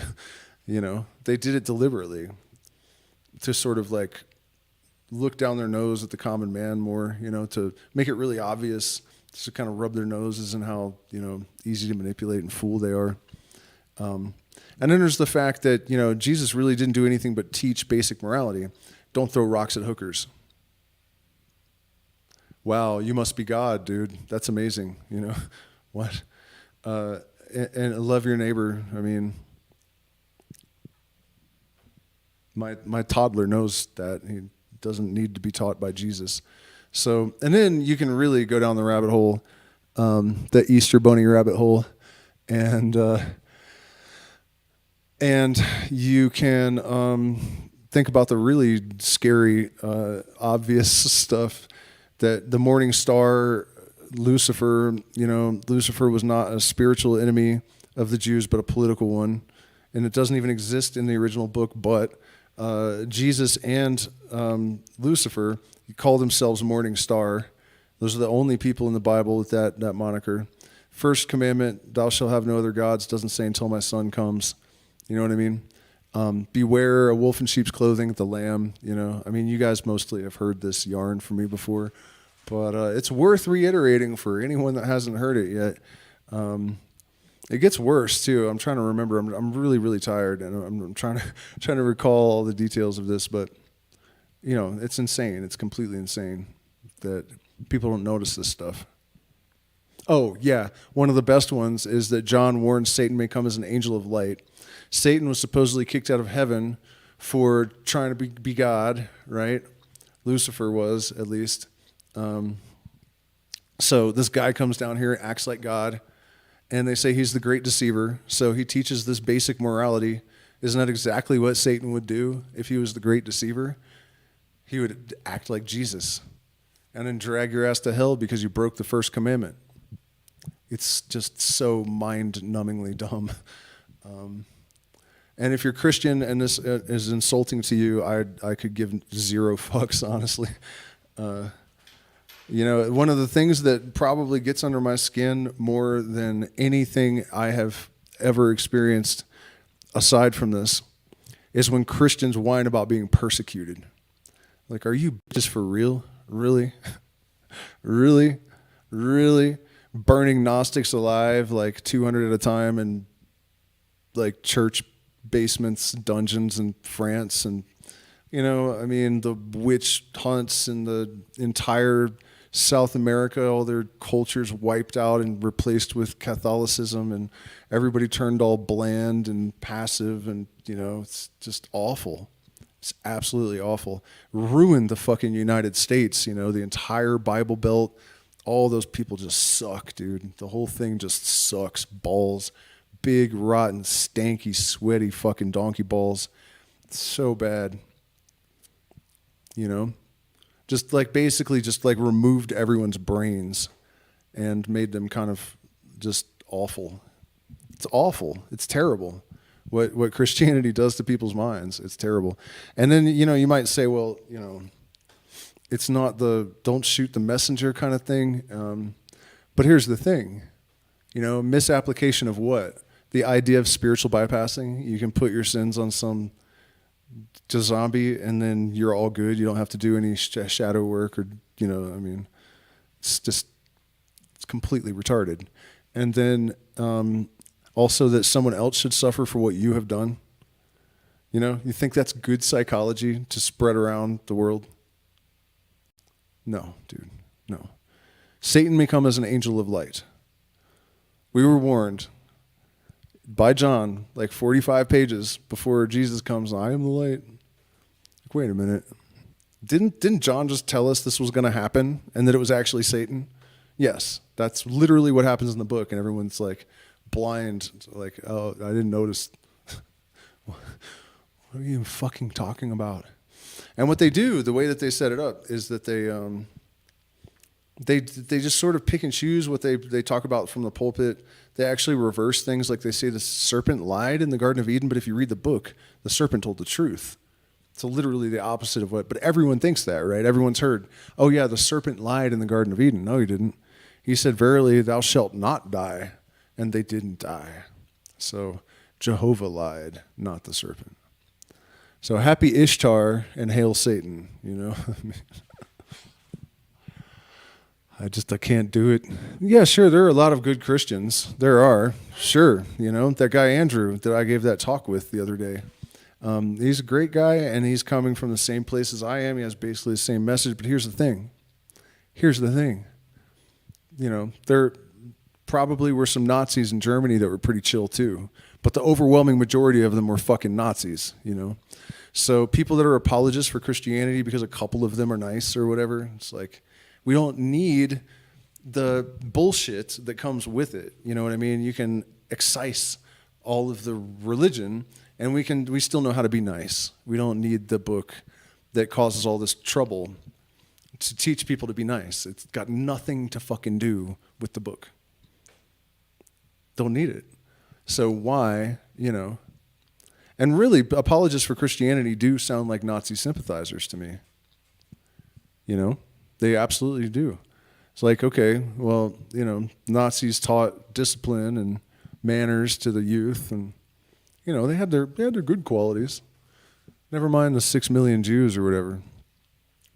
You know, and that's this person in the chat, well-meaning, and I mean this with love and respect, but you know, you're like, well, there's some good Christians, and it's like, yeah, well, what about all the thousands of years of genocide, setting science back 200 years, wiping out entire cultures, you know, not killing all the people necessarily, but just taking their religion, burning all their books. Like, what has humanity lost in the name of this dumbass religion that is totally unnecessary? There are no saviors. You don't need that. You save yourself, you know. You save yourself. And the only way to have spiritual knowledge is through the mysteries, you know, contemplation of the mysteries and proper study and contemplation and self-development and research in every different arena. You know, you have to learn about math and geometry. And I don't mean like, you know, looking at shapes on the internet and then reading what some new ager thinks they symbolize to Metatron or whatever, but actually learning the function of geometry and how it functions in, you know, like for example, I use this a lot, but when you do the lesser banishing ritual of the pentagram, you have a circle, you have a square when you acknowledge the 4 directions, the 4 archangels, the 4 fundamental forces of physics, all these different things that can be expressed in terms of this 4. And then in my version, the spirit, the light, is the 5th element directly above and in the center. And if you draw lines from the corners of the square, now you have a pyramid. So when you introduce consciousness into the system, you have a habitable universe. And there's a little clue in there for you. And so those kind of things tell you about the real function of the geometry. To just look at something and have a belief about, you know, this is the tree of life, this is the flower of life. What does it do? I don't know. It's just this thing. You know what I mean? There's real functional, and also with numerology. You know, you can read about what numbers mean to people online on this like new agey version of numerology. But in real numerology, the numbers are functional. They're almost entities. They have a purpose. They, you know, 4 is about stability, and for a reason. Look at the chair you're sitting on, you know. And so like 9 is the number of truth, because any multiple of 9 reduced is again 9, because the truth is always the truth. So, you know what I mean? You don't just have like these weird abstract intuitive beliefs about stuff. It's demonstrable. Your proof is, your success is your proof. You know, you don't just say stuff and believe stuff just because it feels nice or something. You know, you go through processes of actually attaining knowledge that is demonstrable and functional. You can do stuff with it, even sometimes.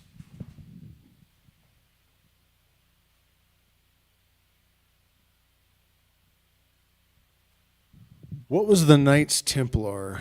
Well, you know, that depends on who you ask, but I have a theory about the Knights Templar.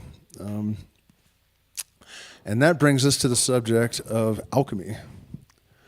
because the Knights Templar, among other things, what's up, Twisted Reality? By the way, you guys, hit the like button, share, subscribe, consider joining my Patreon.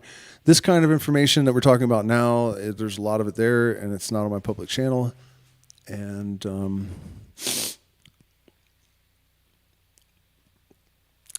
money makes the world go round. It's like that other lie my mama always used to tell, that love makes the world go round.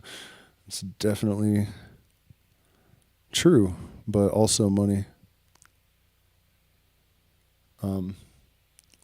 Okay, so the Knights Templar, alchemy and whatnot, the vitriol, the red dragon and the green lion, a white eagle, the blackening, the prima materia. So here's the deal. Follow me. This is a little bit complicated and convoluted, but the idea of the universal mind, right? There are clues and hints that it is an actual thing. For example, the pyramid being at the longitude of light, exactly to the full, number of the speed of light, and then there's other dimensions that also incorporate it. And the Egyptians didn't use miles per hour, and they didn't use the longitude system that we do. So, considering that the mysteries are really, they circumambulate around the light, usually Widdershins, that makes it even weirder, So, what happened there? So that's what we call a God wink, I mean, also it's possible that there are fundamental constants that are expressed in different forms of mathematics. And so they had that constant spelled out in their way. And it just so happens that our measurements correspond because there's a constant involved. You know what I mean? That could explain it too. But I don't think so. I think it's weirder than that. And I'll give you an even better example of why it's weirder than that. And something that my subscribers are all very familiar with, this explanation, but it's such a powerful one. Man, this is a really, really Jimmy piece of peridot. It's really like nice and dark green.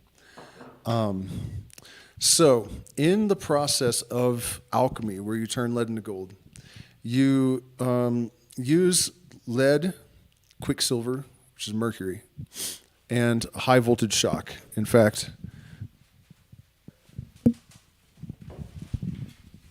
this Masonic book here, which I'm going through each degree in my Patreon and analyzing every single one, is taking forever. We've been doing it for months. Worth it though. It's pretty wild stuff. He talks about how to use an electric charge to knock a proton off of mercury to make gold, and that's what happens. There are, I think it's 99 for mercury, and you knock one off, and then it's 98, and it's gold. And the sun is a symbol of gold because our consciousness comes from light, and it happens to be golden, the sun. In fact, in some branches of the mysteries, they believe that gold is literally crystallized consciousness. And it actually does, if you put it in a colloidal form and consume it, it does good stuff for your brain, unsurprisingly. It's super conductive, and guess what? Electromagnetic energy is the other fundamental thing that our consciousness operates on, because the field, the electromagnetic field, there's lots of evidence surfacing in the work of Michael Levin and some other people that, are the information that makes our world basically mostly comes from that field. It even overrides our DNA. Conversation for another time and place. But so Mercury, the planet, is right next to the sun. Knock a proton off of Mercury, it becomes gold. Ain't no fucking way the people that named those planets knew that. And yeah, you want to call that a coincidence, you might be retarded. You know what I mean? Like, come on. So that's the kind of thing that when we talk about how we see certain bits of evidence, and the problem is that you can never absolutely, like a scientist would still go, okay, yeah, you're just making up bullshit connections that are coincidences. But, It's all a little weird to be just coincidence, especially considering that the double meaning in alchemy also of gold is the consciousness. You know, there's an internal transformation that is required before you are able to perform the great work of the transmutation of the prima materia. So what I was saying about the Templars is that I think they knew how to do it, because one minute they were a bunch of broke ass priests, basically magicians, alchemists, and the next thing you know, they have the entire crowned heads of Europe in debt to them. How could you do that if you were an alchemist? I mean, I'm scratching my head trying to understand how in the fuck that, I can't imagine. Alchemy? And they'll tell you well, they borrowed money from whoever. No, dude, you can't borrow enough money to get the entire fucking European royalty, pretty much all of them, the crowned heads of Europe, all in debt to you. It's not realistic. Sorry. Something else happened. So, am I a shaman? I mean, I hate to say that because there's a lot of people that don't like it when white people say that they're shaman. But I happen to be of the opinion that that's hurtin' fucking stupid. And we do have a shamanic tradition in the Western world, as I was saying. It's called the mystery traditions. And also, when I lived in a Quechua community in Talag, they called me maestro. So I feel like if indigenous people refer to me as a shaman, then I don't see any reason why I shouldn't call myself that. And in the tradition that I actually learned, it's actually an Owishan, the Shuar way, which is much harder than Shipibo is elven, and it's very light and healing. And I'm not saying the Shuar way isn't healing, but it's not like that. It's much more spooky almost. The Icaros are very powerful. They're not Icaros even. They're something entirely different. It's like channeling. There's one song in particular that the teacher would do, where it would start out low, like and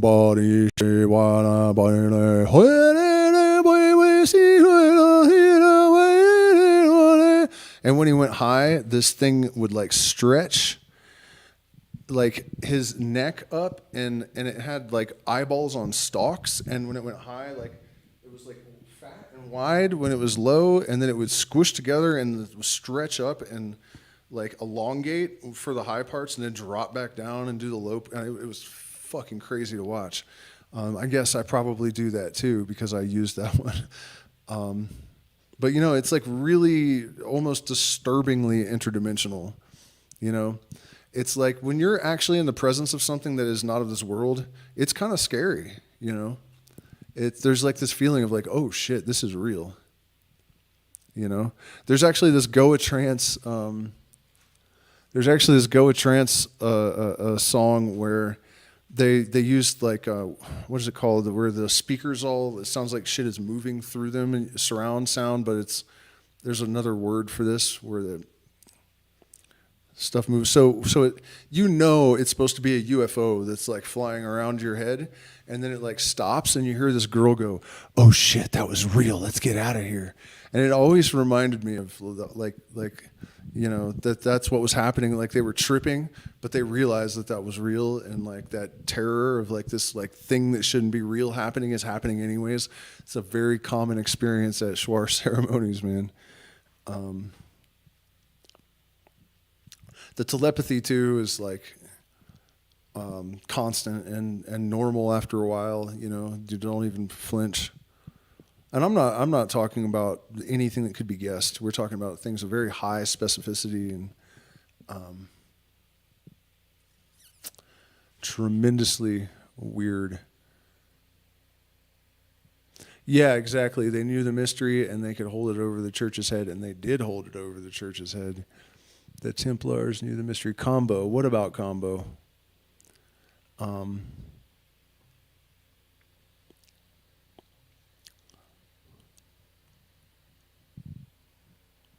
Horse goes up and horse goes down. Yeah. Hours. Did you notice how Horus is hours? Rearranged the letters. Indy Hat. It's the name of a mountain. Oh, the Puma thing. No. It's not moss. It's definitely crystals. Definitely green crystals. So where were we at? We're Combo. What about Combo? I mean, Combo's Combo. It's. I honestly don't know what to say about it. I don't know what to think. I don't know if it does anything at all. It never did anything for me, you know. And the thing is that people don't understand about placebo. First of all, here's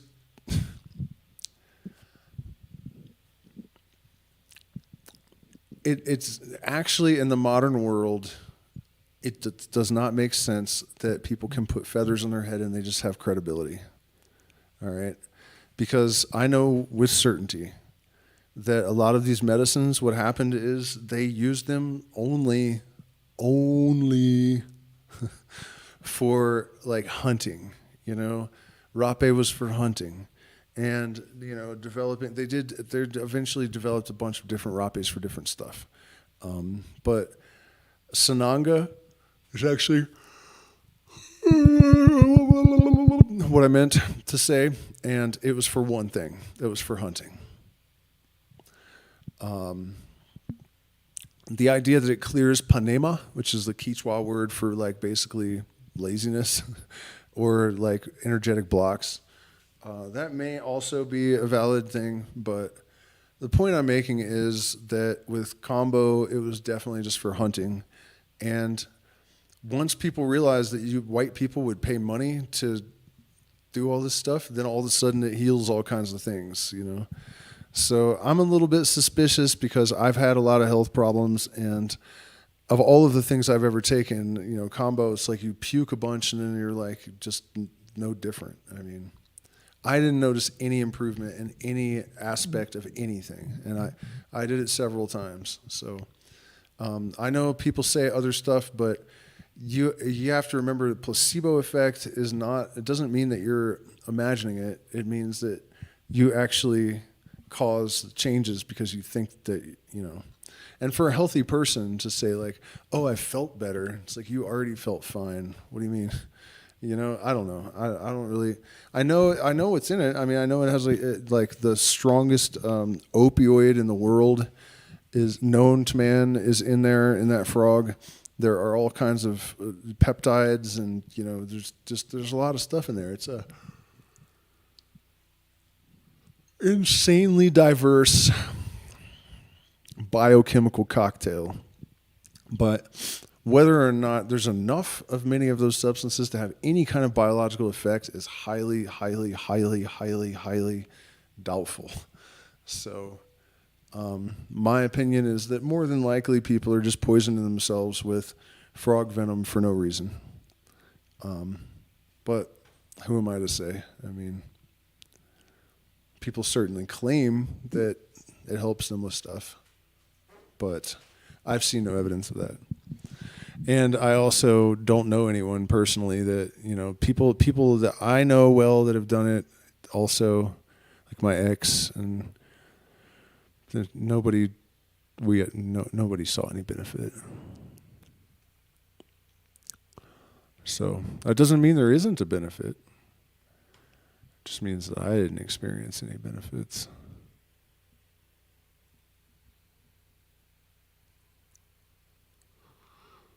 How am I going to smoke those crystals? I'm probably not going to smoke those crystals. Very, very mature comment, bud. All right. Any more questions, guys? It's getting late. And I was already tired when we started this. But, you know, if you guys have something for me, I will continue. Please hit the like button, share, subscribe, consider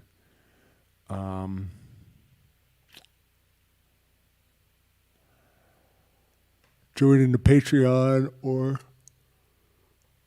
one of the supporting via the stuff in the chat. That's helpful too. Cash App, I have it, PayPal and everything.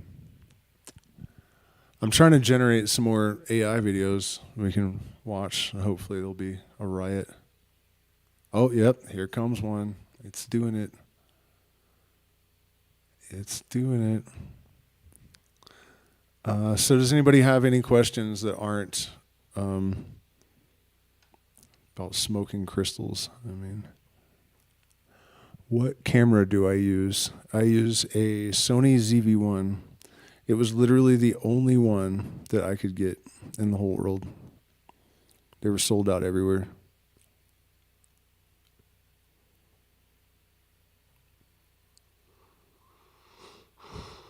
All right, what do you guys think about Ted Cruz being a pedo? That's totally predictable, I would say.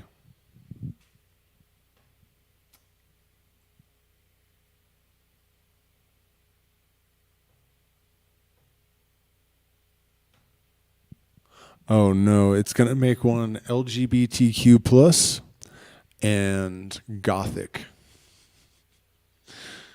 So it's about to get weird up in this stream, I'm afraid. It'll take it a few more minutes to generate. So we are in the AMA segment of this stream.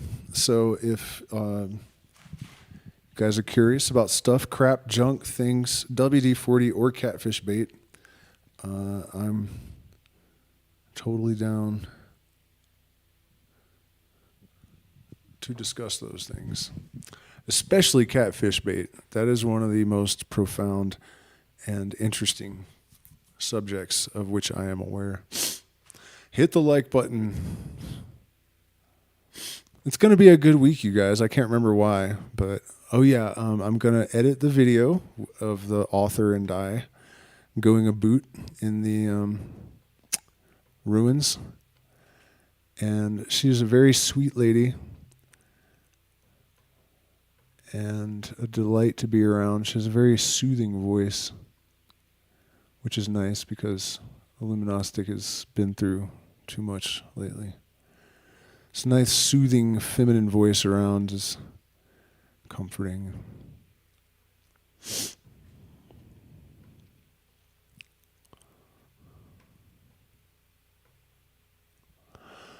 I was talking to this British woman the other day. It was amazing just listening to her talk. I wish I could clone her voice to use it for my AI videos. What's up, Volfied?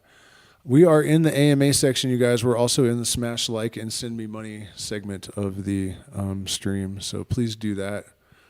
Before I go broke, I have to... See how hungry I am? I just tried to eat the microphone. I paid for ChatGPT today to see if it's worth it. I hope it turns out to be. I think I can use it to vet cryptocurrencies, and I'm pretty excited about that. You have to get a... Oh, no, you don't anymore. They have a browsing chat. That is sweet.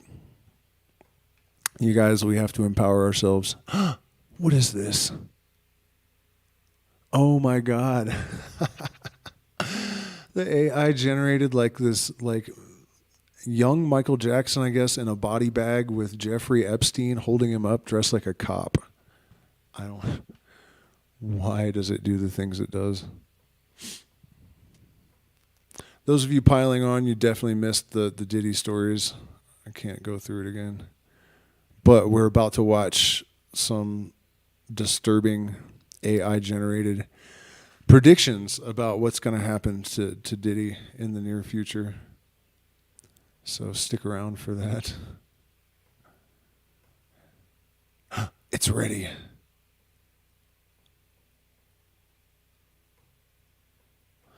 It's too bad though that the vertical one won't get the video feed. Sorry guys.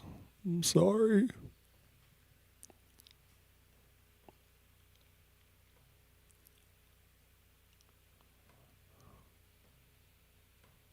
The world of fame, where one's persona can take many unexpected turns.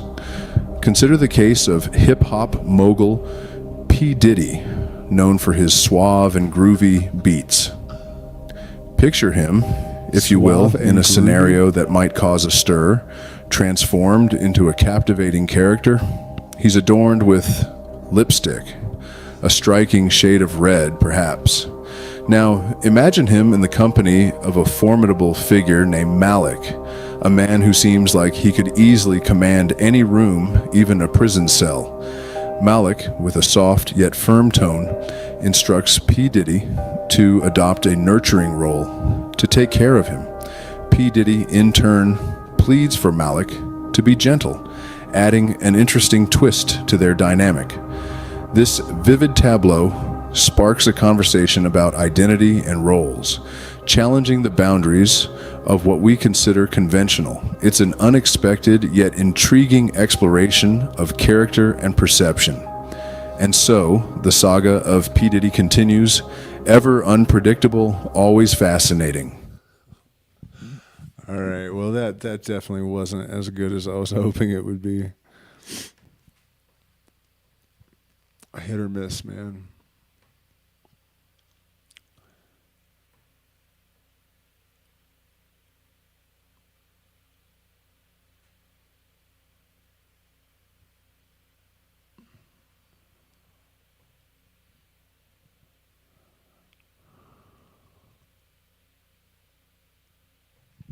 Cold open. Imagine a world where the conventional is flipped on its head, where a hip-hop mogul like P. Diddy can rewrite the rules of self-expression. Picture this. P. Diddy, known for his flamboyant style, takes it a step further.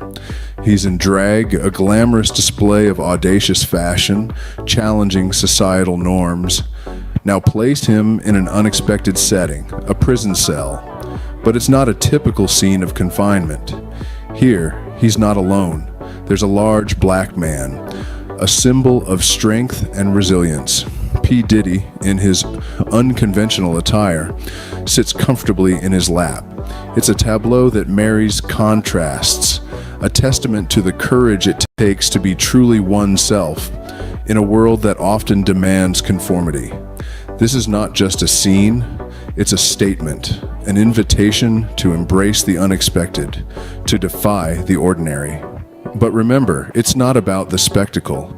It's about the audacity of being different, of being true to who you are. As the scene loops, it serves as a continuous reminder: be bold, be daring, be you, end. Wow, man, that was fucking ridiculous. Oh boy. That's good stuff there.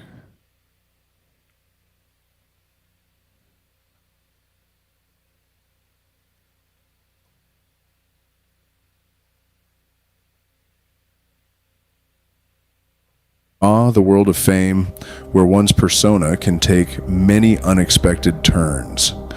Consider the case of hip-hop mogul P. Diddy, known for his suave and groovy beats. Picture him. All right. That's enough, man. Wait a minute, though. Here, let me get one processing in the background, so maybe we can. Yeah, okay. I have to make sure it gets past the thinking part, though, because it doesn't like that it's sexual. Yep, see, this one it was like, nope, because it's too sexual. It's kind of dumb that they just censor everything now.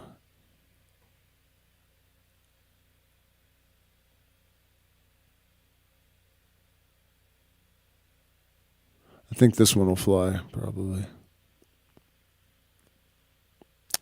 Still thinking, like,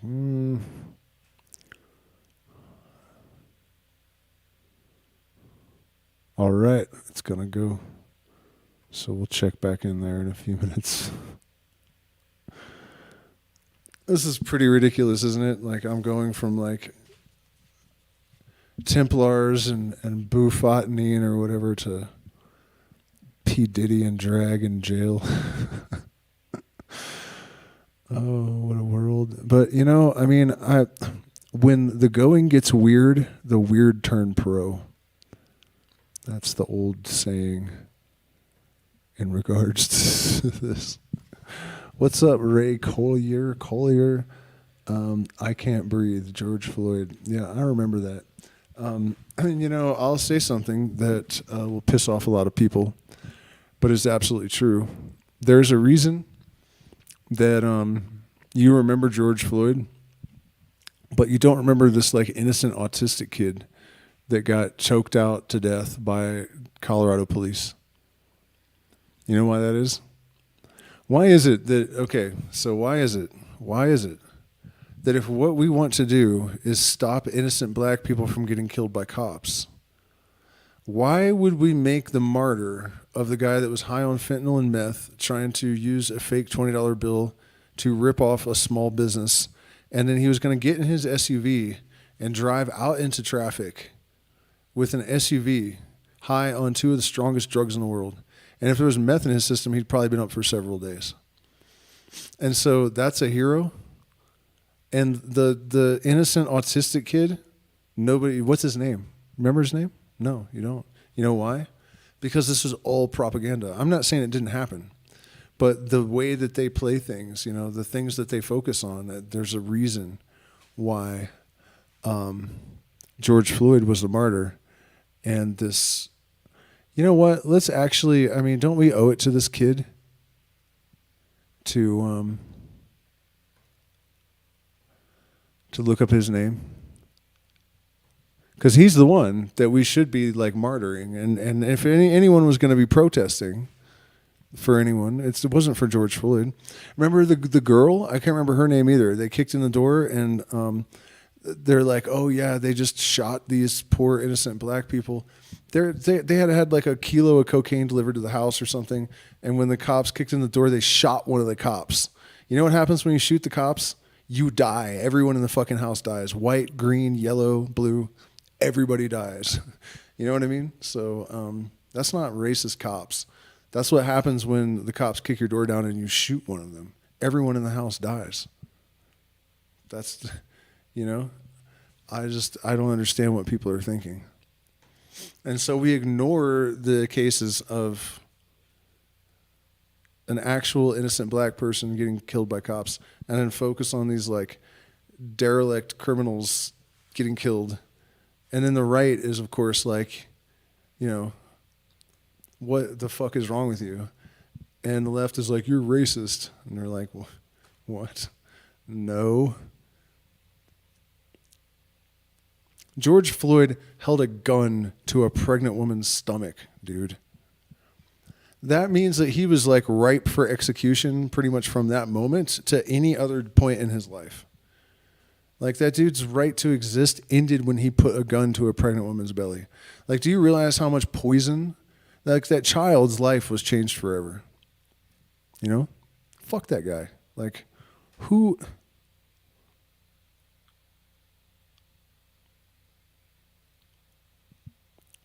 I mean, so what is the logic? Like, he was innocent and defenseless? You mean like that baby in that pregnant woman's stomach? I mean, it's a fucking joke, man. But it is a fact that cops shouldn't be killing people that. So let's see, autistic black kid killed. Ryan Gaynor. Ryan was killed on March 9th when officers responded to a 911 call.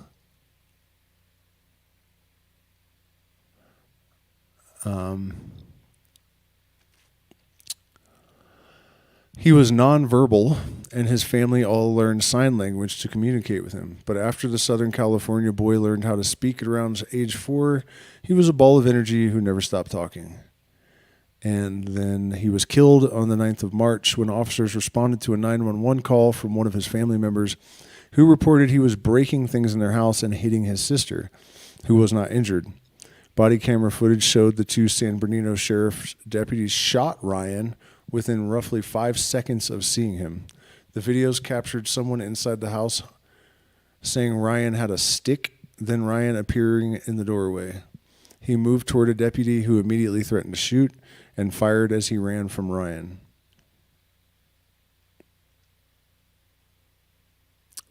The department labeled it an attempted murder of a peace officer in a press release.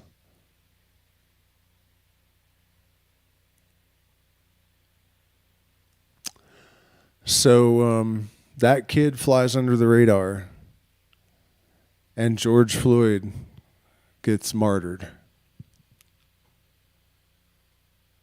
Tracks. That tracks.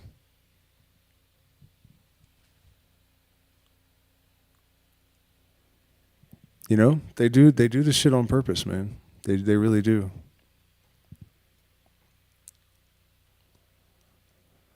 It's how they play their game. Guess what? We've got another P. Diddy video. Hopefully it's a good one. You never know. Let's see. No, not window capture. Screen capture.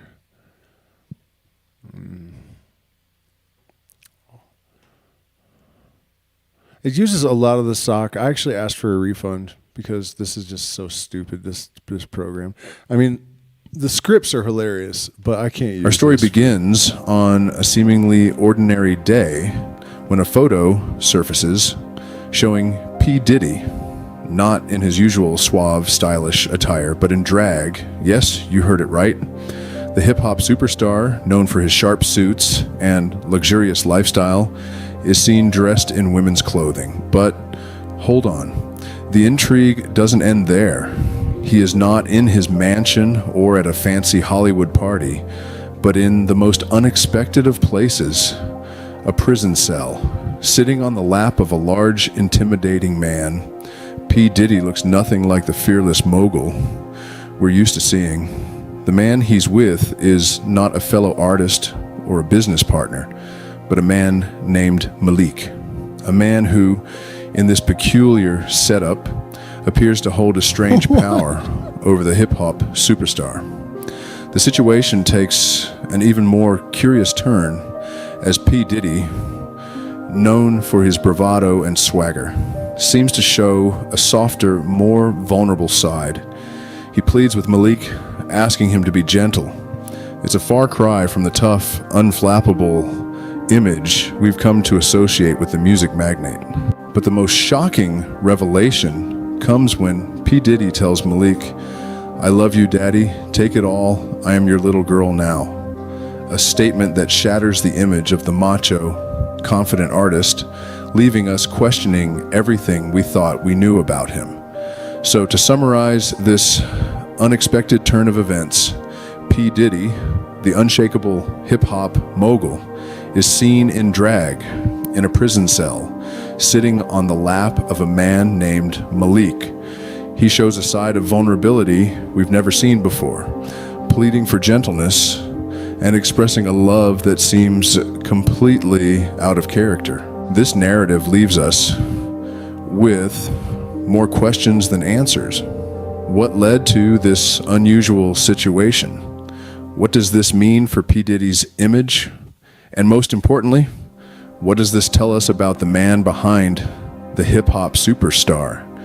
No matter how you look at it, this story presents a side of P. Diddy that is both unexpected and intriguing, challenging our perceptions and leaving us eagerly waiting for the next chapter in this fascinating saga. Oh, man. Yep. But here's the thing, you guys. The next chapter of this fascinating saga, I'm going to have to use an uncensored image generator because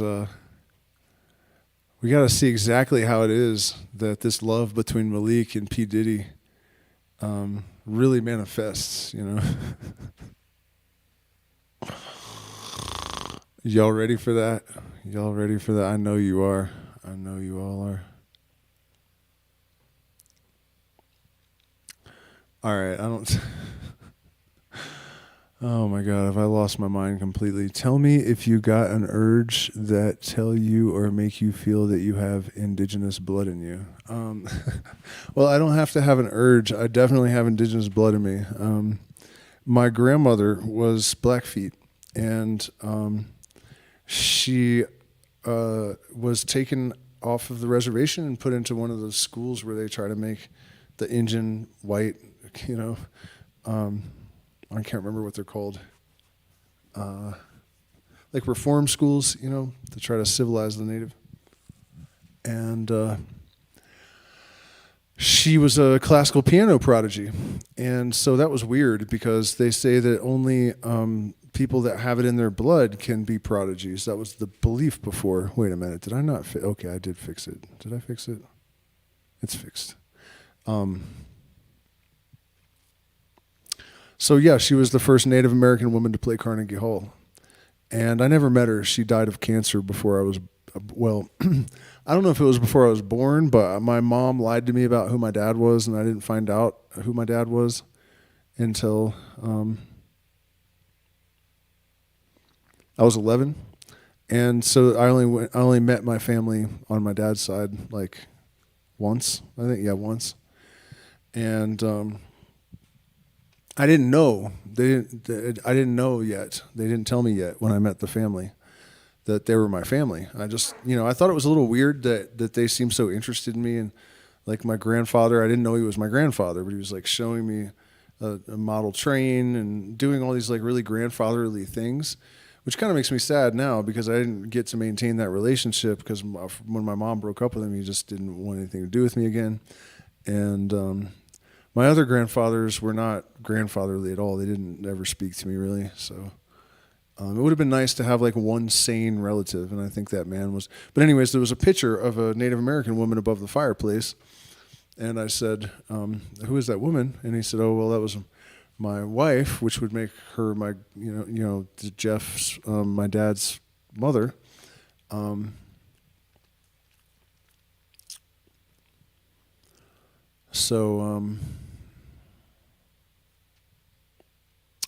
Yeah, anyways, she's, and then he told me the story I just told you about her being a classical piano prodigy and Blackfeet and all of that. So I am Blackfeet to some degree. I guess that would be a quarter. Can you talk about Robert Anton Wilson's idea of Chapel Perilous? Yeah, I mean, I'm not really an expert on Chapel Perilous, but basically, it's the part of the process of illumination known as the dark night of the soul, the crossing of the abyss. What happens is, there's this sort of peak period, and it never comes back, and that's rough. It's hard to accept. That you go through this like peak experience with this sort of, storm of synchronicities and precognition and telepathy and all these crazy ass experiences. And generally you lose your mind a little bit to some extent. As Aleister Crowley said, the mystery always presents itself in a way that casts doubt upon it. So, for example, a good example of that is how DMT entities seem to have some kind of objective existence, or telepathy being caused by ayahuasca. People hear that and they say, "Oh, well, you're just high on some really powerful drug, so you're imagining it." It's not true, but the fact that the drug is ingested, that casts doubt upon the mystery. So it's like it's always cloaking itself. And I used to kind of resent that because I felt like, people think we're fools and we're right. They think we're nuts and we're not. And now I understand that it's about keeping pearls from swine. You don't reveal the mystery to the profane. there are only certain people that get to peek behind the veil of Isis, So, yeah, I mean, that's basically what Chapel Perilous is. It's this holy but dangerous period where you're in constant danger of delusion and madness and all sorts of potentially problematic experiences. And some people do, it's legitimately dangerous. Charles Manson, for example, was obviously enlightened. You watch interviews with him and some of the shit that comes out of his mouth, there's no doubt that he achieved some higher level of consciousness. But he got stuck in the ego inflation phase, which happens to almost all men. I've never seen a man that didn't go through this period of thinking they're God when they go through this process. Some of us, like myself, had enough sense to know while it was happening that it wasn't right and something was off, and to totally buy into it. Some people aren't so lucky. And the consequences of that can range from Sharon Tate, but then, there's no evidence that Manson actually ordered any murders or anything, but still, you know what I mean? He's obviously full of ego, and he got stuck in that, I am Christ and the devil in one person, which is true of everyone, but not as true as he was taking it. You know what I mean? You think you're the thing, not that you're a part of the thing. Everyone's a fragment of this divine consciousness. But you can get it in your head that you are the main thing, and people die and stuff when that happens. Cults are formed, and problems occur.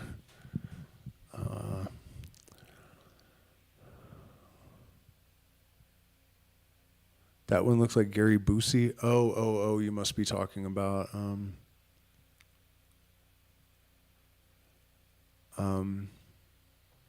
boy, a while back when I had the